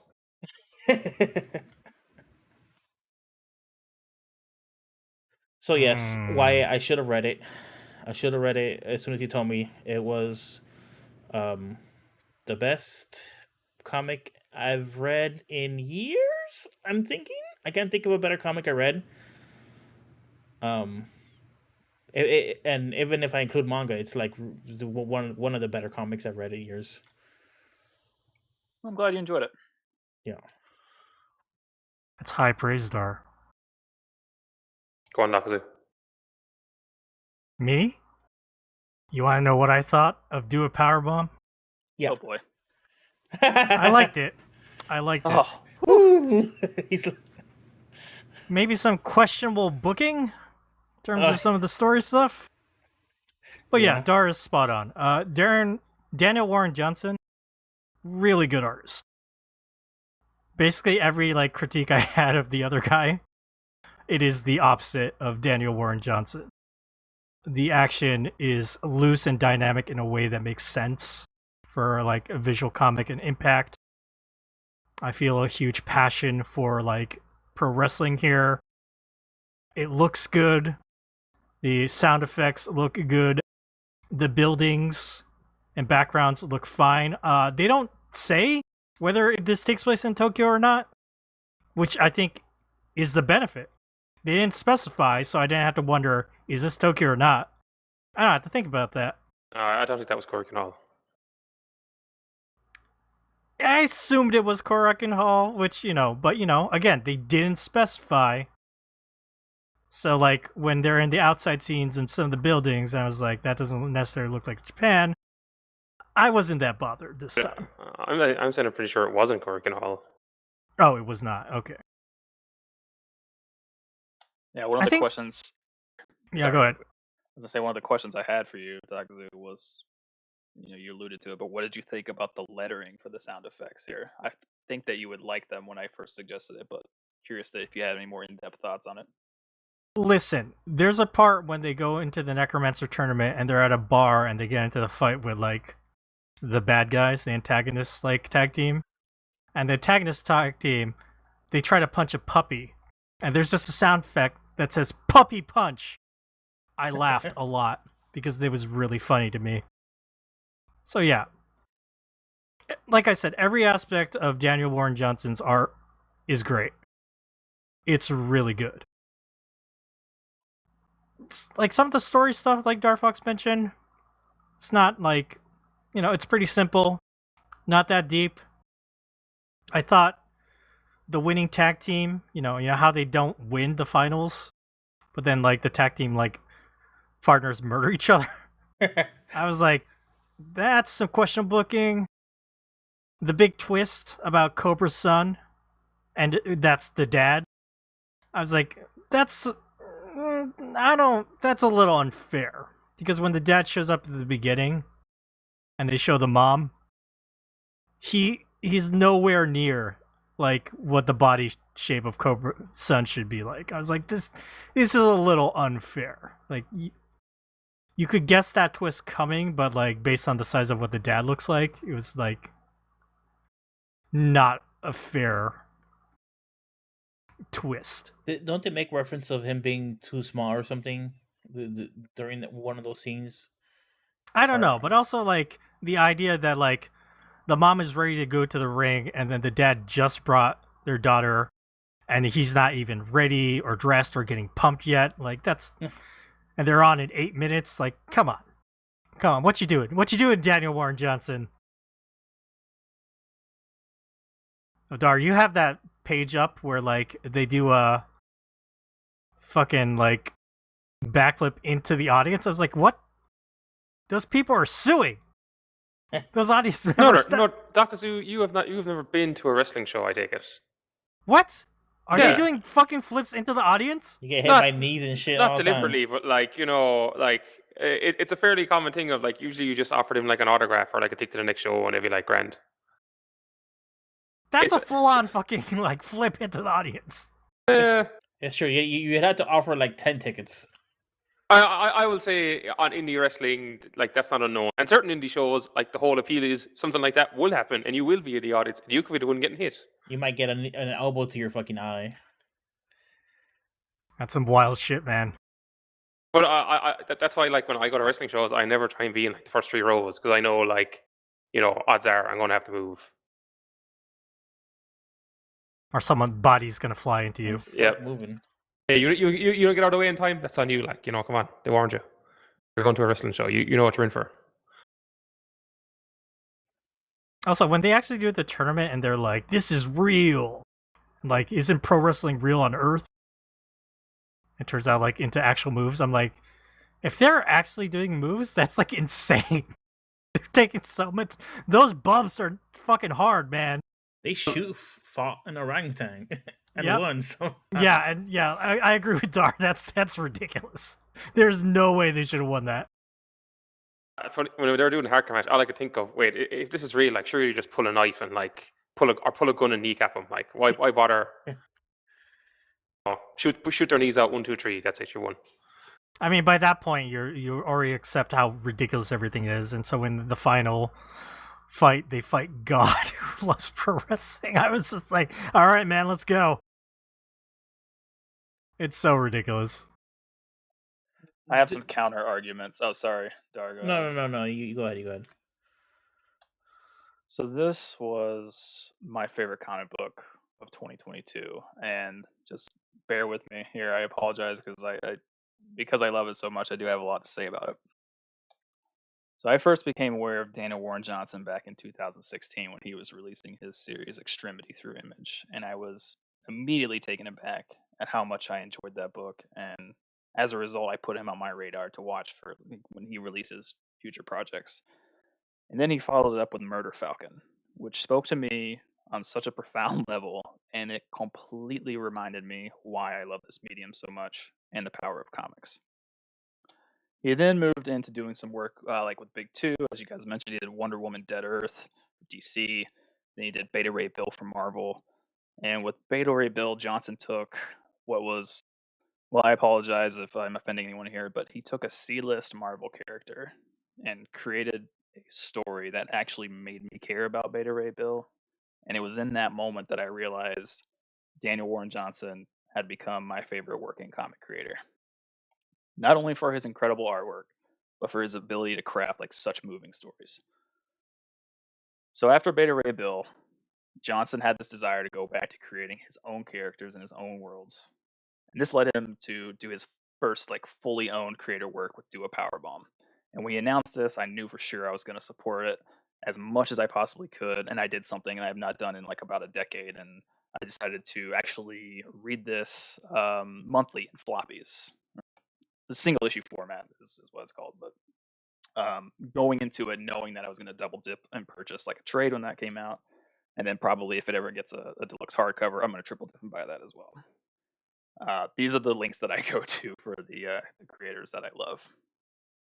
And I'll circle back real quick, just to take a moment to explain like the fully creator-owned comics designation in Western comics that I just mentioned. So when he released some of his earlier works like Extremity and Murder Falcon, like he did that under Robert Kirkman's Skybound imprint, which is a subsidiary of Image, kind of like the same way that like IZ Press or Easy Press is a sub-publisher of Yen Press.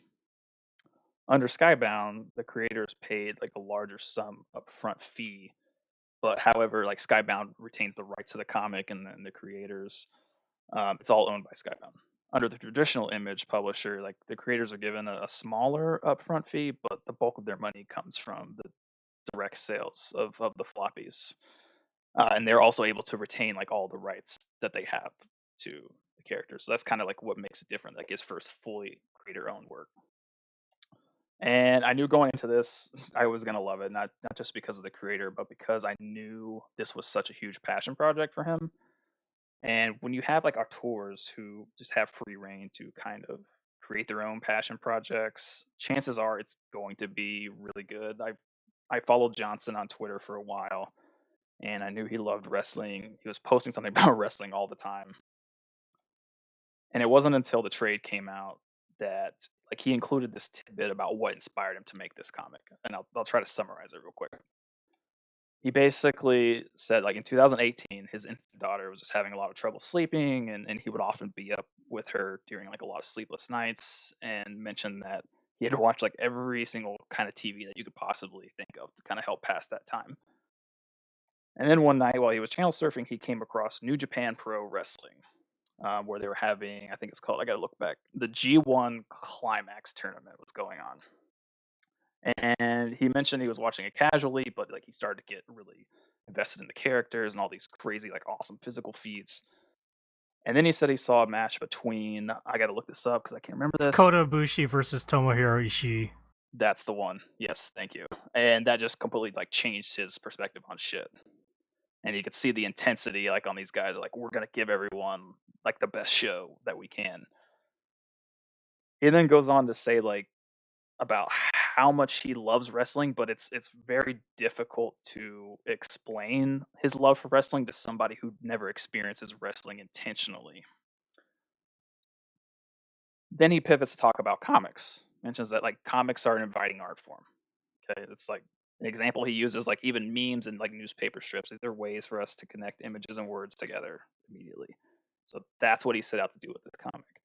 Do a Powerbomb is Johnson's way of explaining his love for wrestling. And holy shit, I think that he achieved that by leaps and bounds. Like as a reader, you can clearly see all the love and passion he poured into every panel of this comic. And not only is Johnson an incredible artist, which I'll circle back to that in a moment, but he has a way of writing these like very real and human stories that no matter what the premise is, readers are able to connect with it. So it's a very human story centered around wrestling. I don't have too much experience with wrestling. Last time I was watching wrestling, it was the WCW and the WWF. I would never have imagined that I would enjoy a comic about wrestling, but a huge reason why I am able to love this story is the connection to these characters. At its core, this is a story about grief, mourning. It's kind of like also about how we pick up the pieces and some like generational healing between parents and their children. The relationship between Lana and her dad, like it developed in such a way that by the end of the story, I cared like so deeply for these two and their motivations to bring back their mother. Like it's an incredible example of character driving the story forward. And the ending of the series, like such a gut punch of emotion that I just like I couldn't help but be moved by it. The first time I read this series, my daughter had not been born yet, and this hits like a lot differently when you read it as a parent. That final set of panels I found to just be like such a beautifully touching moment, which has to do with the memories of our loved ones. So Lana is given a gift to like recall a very specific memory between her and her mother. And I found this to be quite special just because I'm trying to make my own cache of memories and experiences with my daughter, who's 6 months old right now. She's only this like small angelic baby for so long, and I'm doing my best to like build these moments and memories and just things that I can look back and reflect on.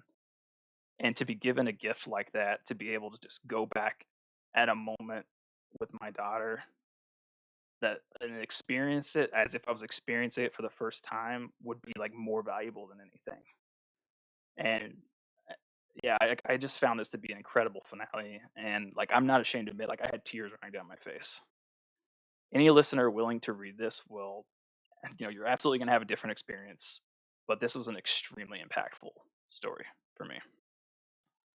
And the art, like my God, you guys have already said it, but like the artwork is like so absolutely incredible. Any issue that you read which has any action in it, I mean, you can clearly tell that his style is inspired by battle manga and anime. Like the speed lines and the motion blur, like it gives the action and panels like this intensity. And I just don't see many artists working in American or European comics doing art like this. And not only can he like draw great action, even the emotion he is able to convey on his characters' faces is like spot on and so effective. There's like this incredible 2-page spread in the last issue where Lana and Cobra's son are doing like their ultimate finisher called Sun and Steel, and the determination, like ferocity on her face, mixed with like the subtle detail of like these veins popping out of her neck, like it's incredible. And on the opposite end of the spectrum, there's like this heartbreaking look on her face when she discovers who Cobra's son actually is. Like in my opinion, it's so good. Like he is such an incredible artist. My dream piece of art to own would be a Daniel Warren Johnson commission. Like I'm strongly considering trying to get one. Um, yeah, that's my thoughts. I absolutely love this comic. It's not just the action, but also the way they use the onomatopoeias. That's very like manga like. Right.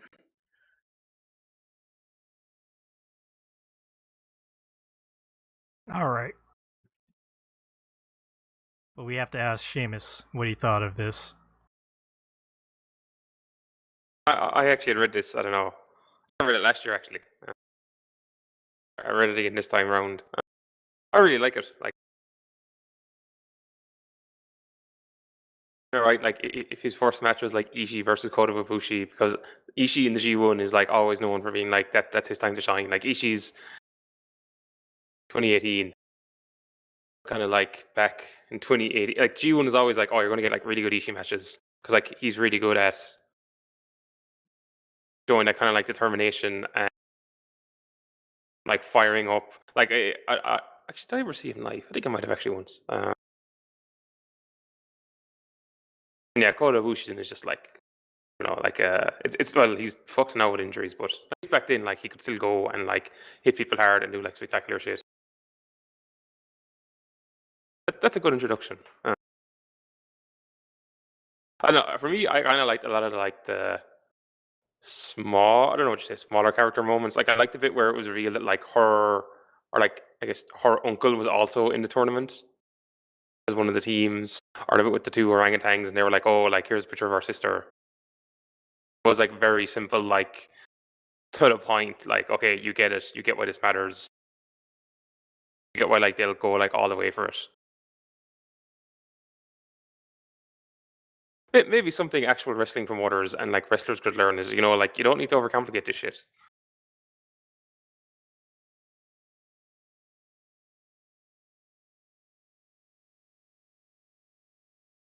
Tell that to Christopher Daniels, I guess, and get him to talk to Tony Khan some more. I don't think the issue is Tony Khan. I think the issue is half that fucking roster. Let me ask you guys a wrestling question. Oh boy. So in this comic, there was a bit where it says montage, and then a little bit later, like in the next issue, it's like another montage. Is that something like with pro wrestling nowadays? In between the like live action of the show, if you're watching it on No. TV, they intercut it with video. Is there like montages now? Is that what's going on, or was that just like They'll random in this intercut comic? it with promos, but they're not like training montages necessarily. Very rarely they could show training footage, but it's not like it's not edited to be a narrative format or anything like that.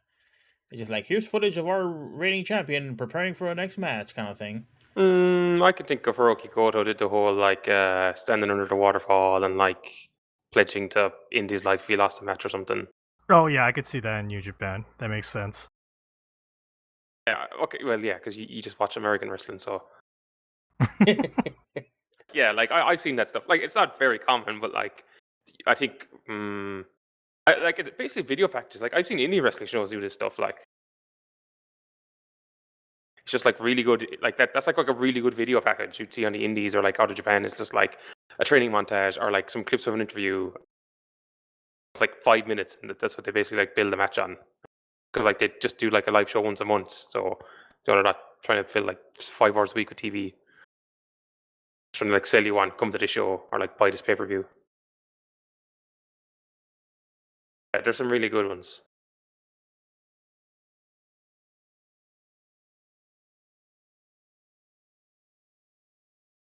I will say one negative about Duo Powerbomb is if you're gonna include Lucha Bots as a tag team, I want to see some Lucha Bots. Oh yeah, we never saw. But we them. didn't get to see. We saw some Pizza Party, and that was very satisfying because it's a motherfucking Pizza Party. But why couldn't the main characters go up against Lucha Bots instead of the Knights of Rhine? Or was that what they're called? RHYNE, yeah. I didn't. That was probably the weakest matchup for me. I was like, I don't know. I can actually say something negative about that to be nitpicky. So I remember the finisher for that squad, that tag team that you just mentioned, Doc Zoo, Oh, had King something Arthur's table. exactly. So King Arthur's table is very specific to literature of Earth. These people are not from Earth. How would they know who King Arthur is? I mean, whatever. Well, like Ryan is just like the Ryan. Like it's just you just swap out a Y for an I. It's parallel evolution or whatever it's called in Star Trek.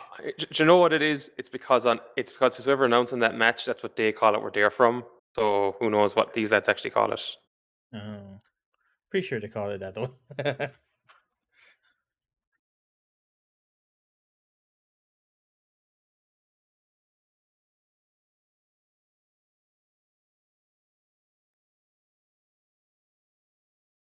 I'm flipping through the comic looking at the art. It's very good. Oh, I will say a thought I had right at the beginning when there's a tragic accident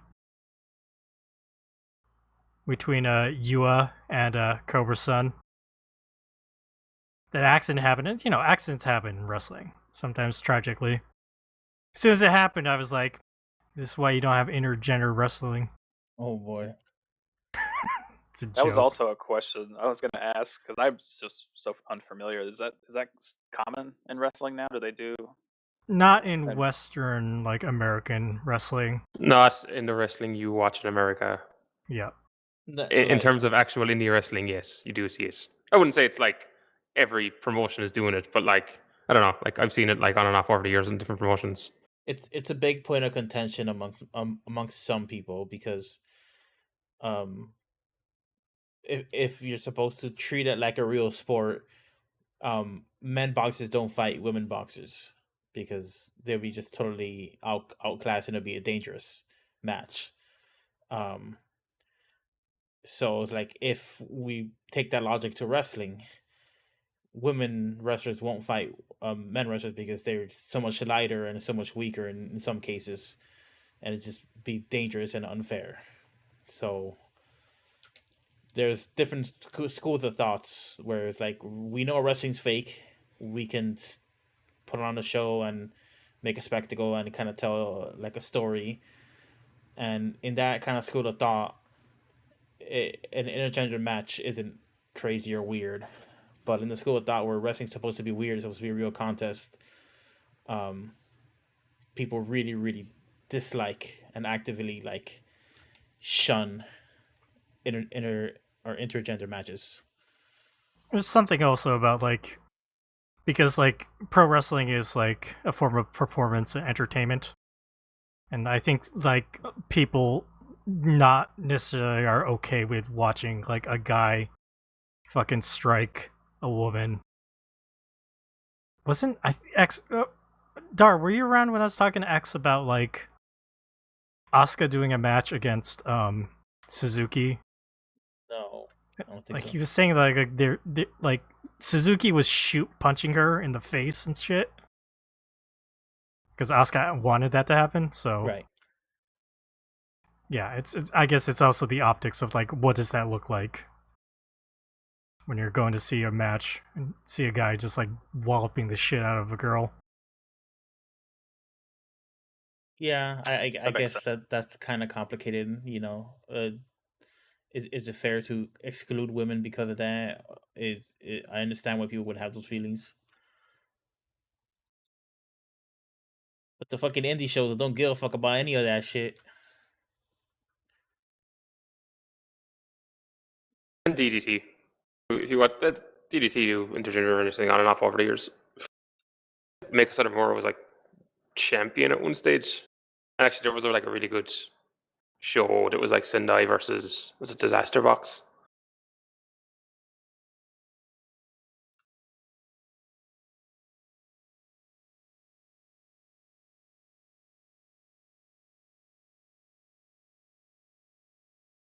Let's see. I'm happy for Wyatt that we all like do a power bomb. I am also happy because although I had two things, you didn't like the other one.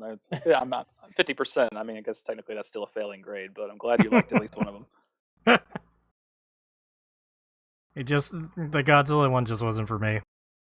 Or for Seamus. But do a power bomb was, and you know what? I would be interested into looking into, if someone said, "Hey, do you want to read a comic by Darren Warren Johnson?" I'd be like, "That's the do a power bomb guy," and I would say yes. I will read that. I have interest now.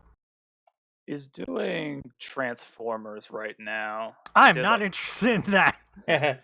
He's all the superhero stuff you mentioned, not. But like, what was the heavy metal one? Oh, Murder Falcon. Yeah, Murder Falcon is very good. that sounds fun. Let me see how he represents music. I would imagine maybe fairly accurately because he is a guitarist. He plays metal guitar. That's kind of like where the inspiration came from.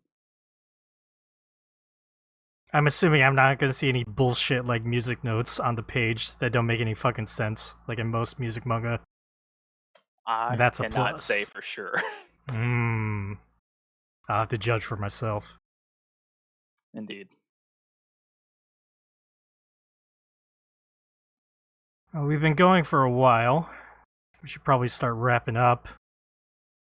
White, is there anything else in this comic? Do a power bomb that we haven't talked about that you want to mention? I think we covered everything.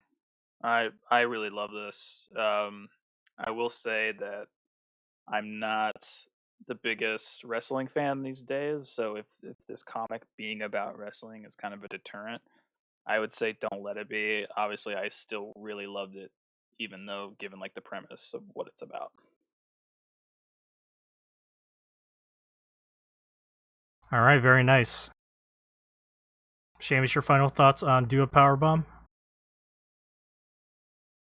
I really liked it. Very good. I will agree with Seamus. I also really like this. What about the hater Darfox? I hate not. It is good. Thank you, wife, for recommending, and thank you for talking about it in such a personal way. Definitely. I'm sorry, I should have said the procrastinator Darfox. That I am.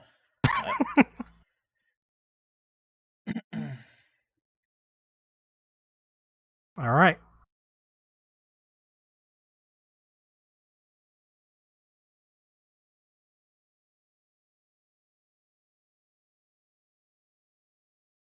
I guess the answer is pretty clear, but Dar, you would read something else by Darren Warren Johnson.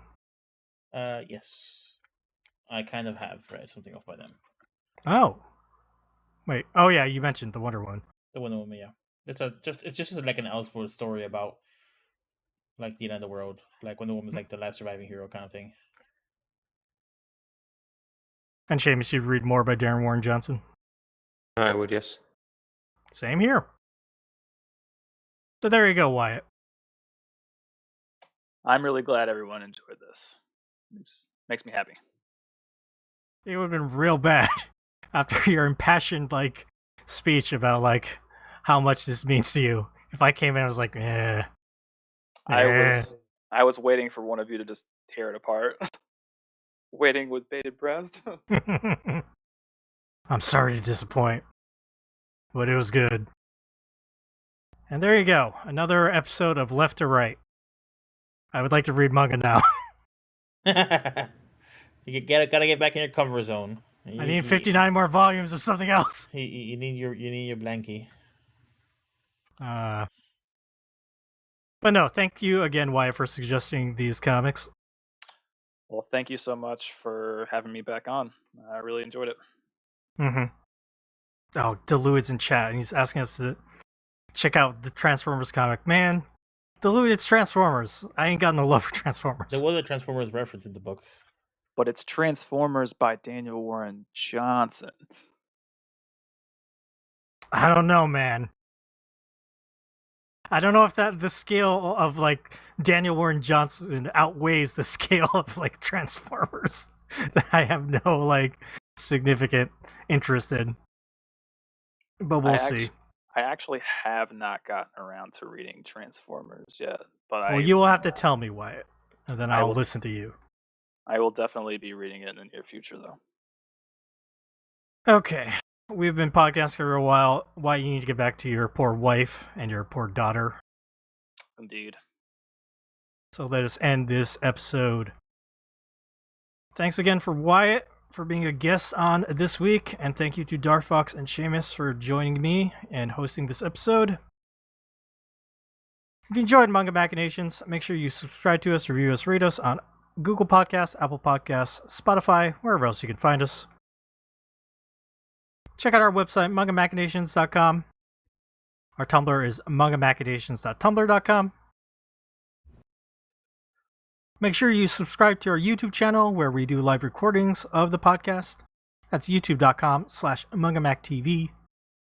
Look forward to Darfox's review of the Elden Ring Road to the Erdtree manga with Amber coming in the future. See, now I said it, Dar. Now you have to do it. Coming in the future. Period. If you want to support our podcast, please buy us a coffee. Head over to ko-fi.com/mangamac and you can help buy us manga for the podcast. You can also come join our Discord server. Head over to discord.me/mangamac to join. We're still playing Mahjong every Monday. You can come join that and play Mahjong with us.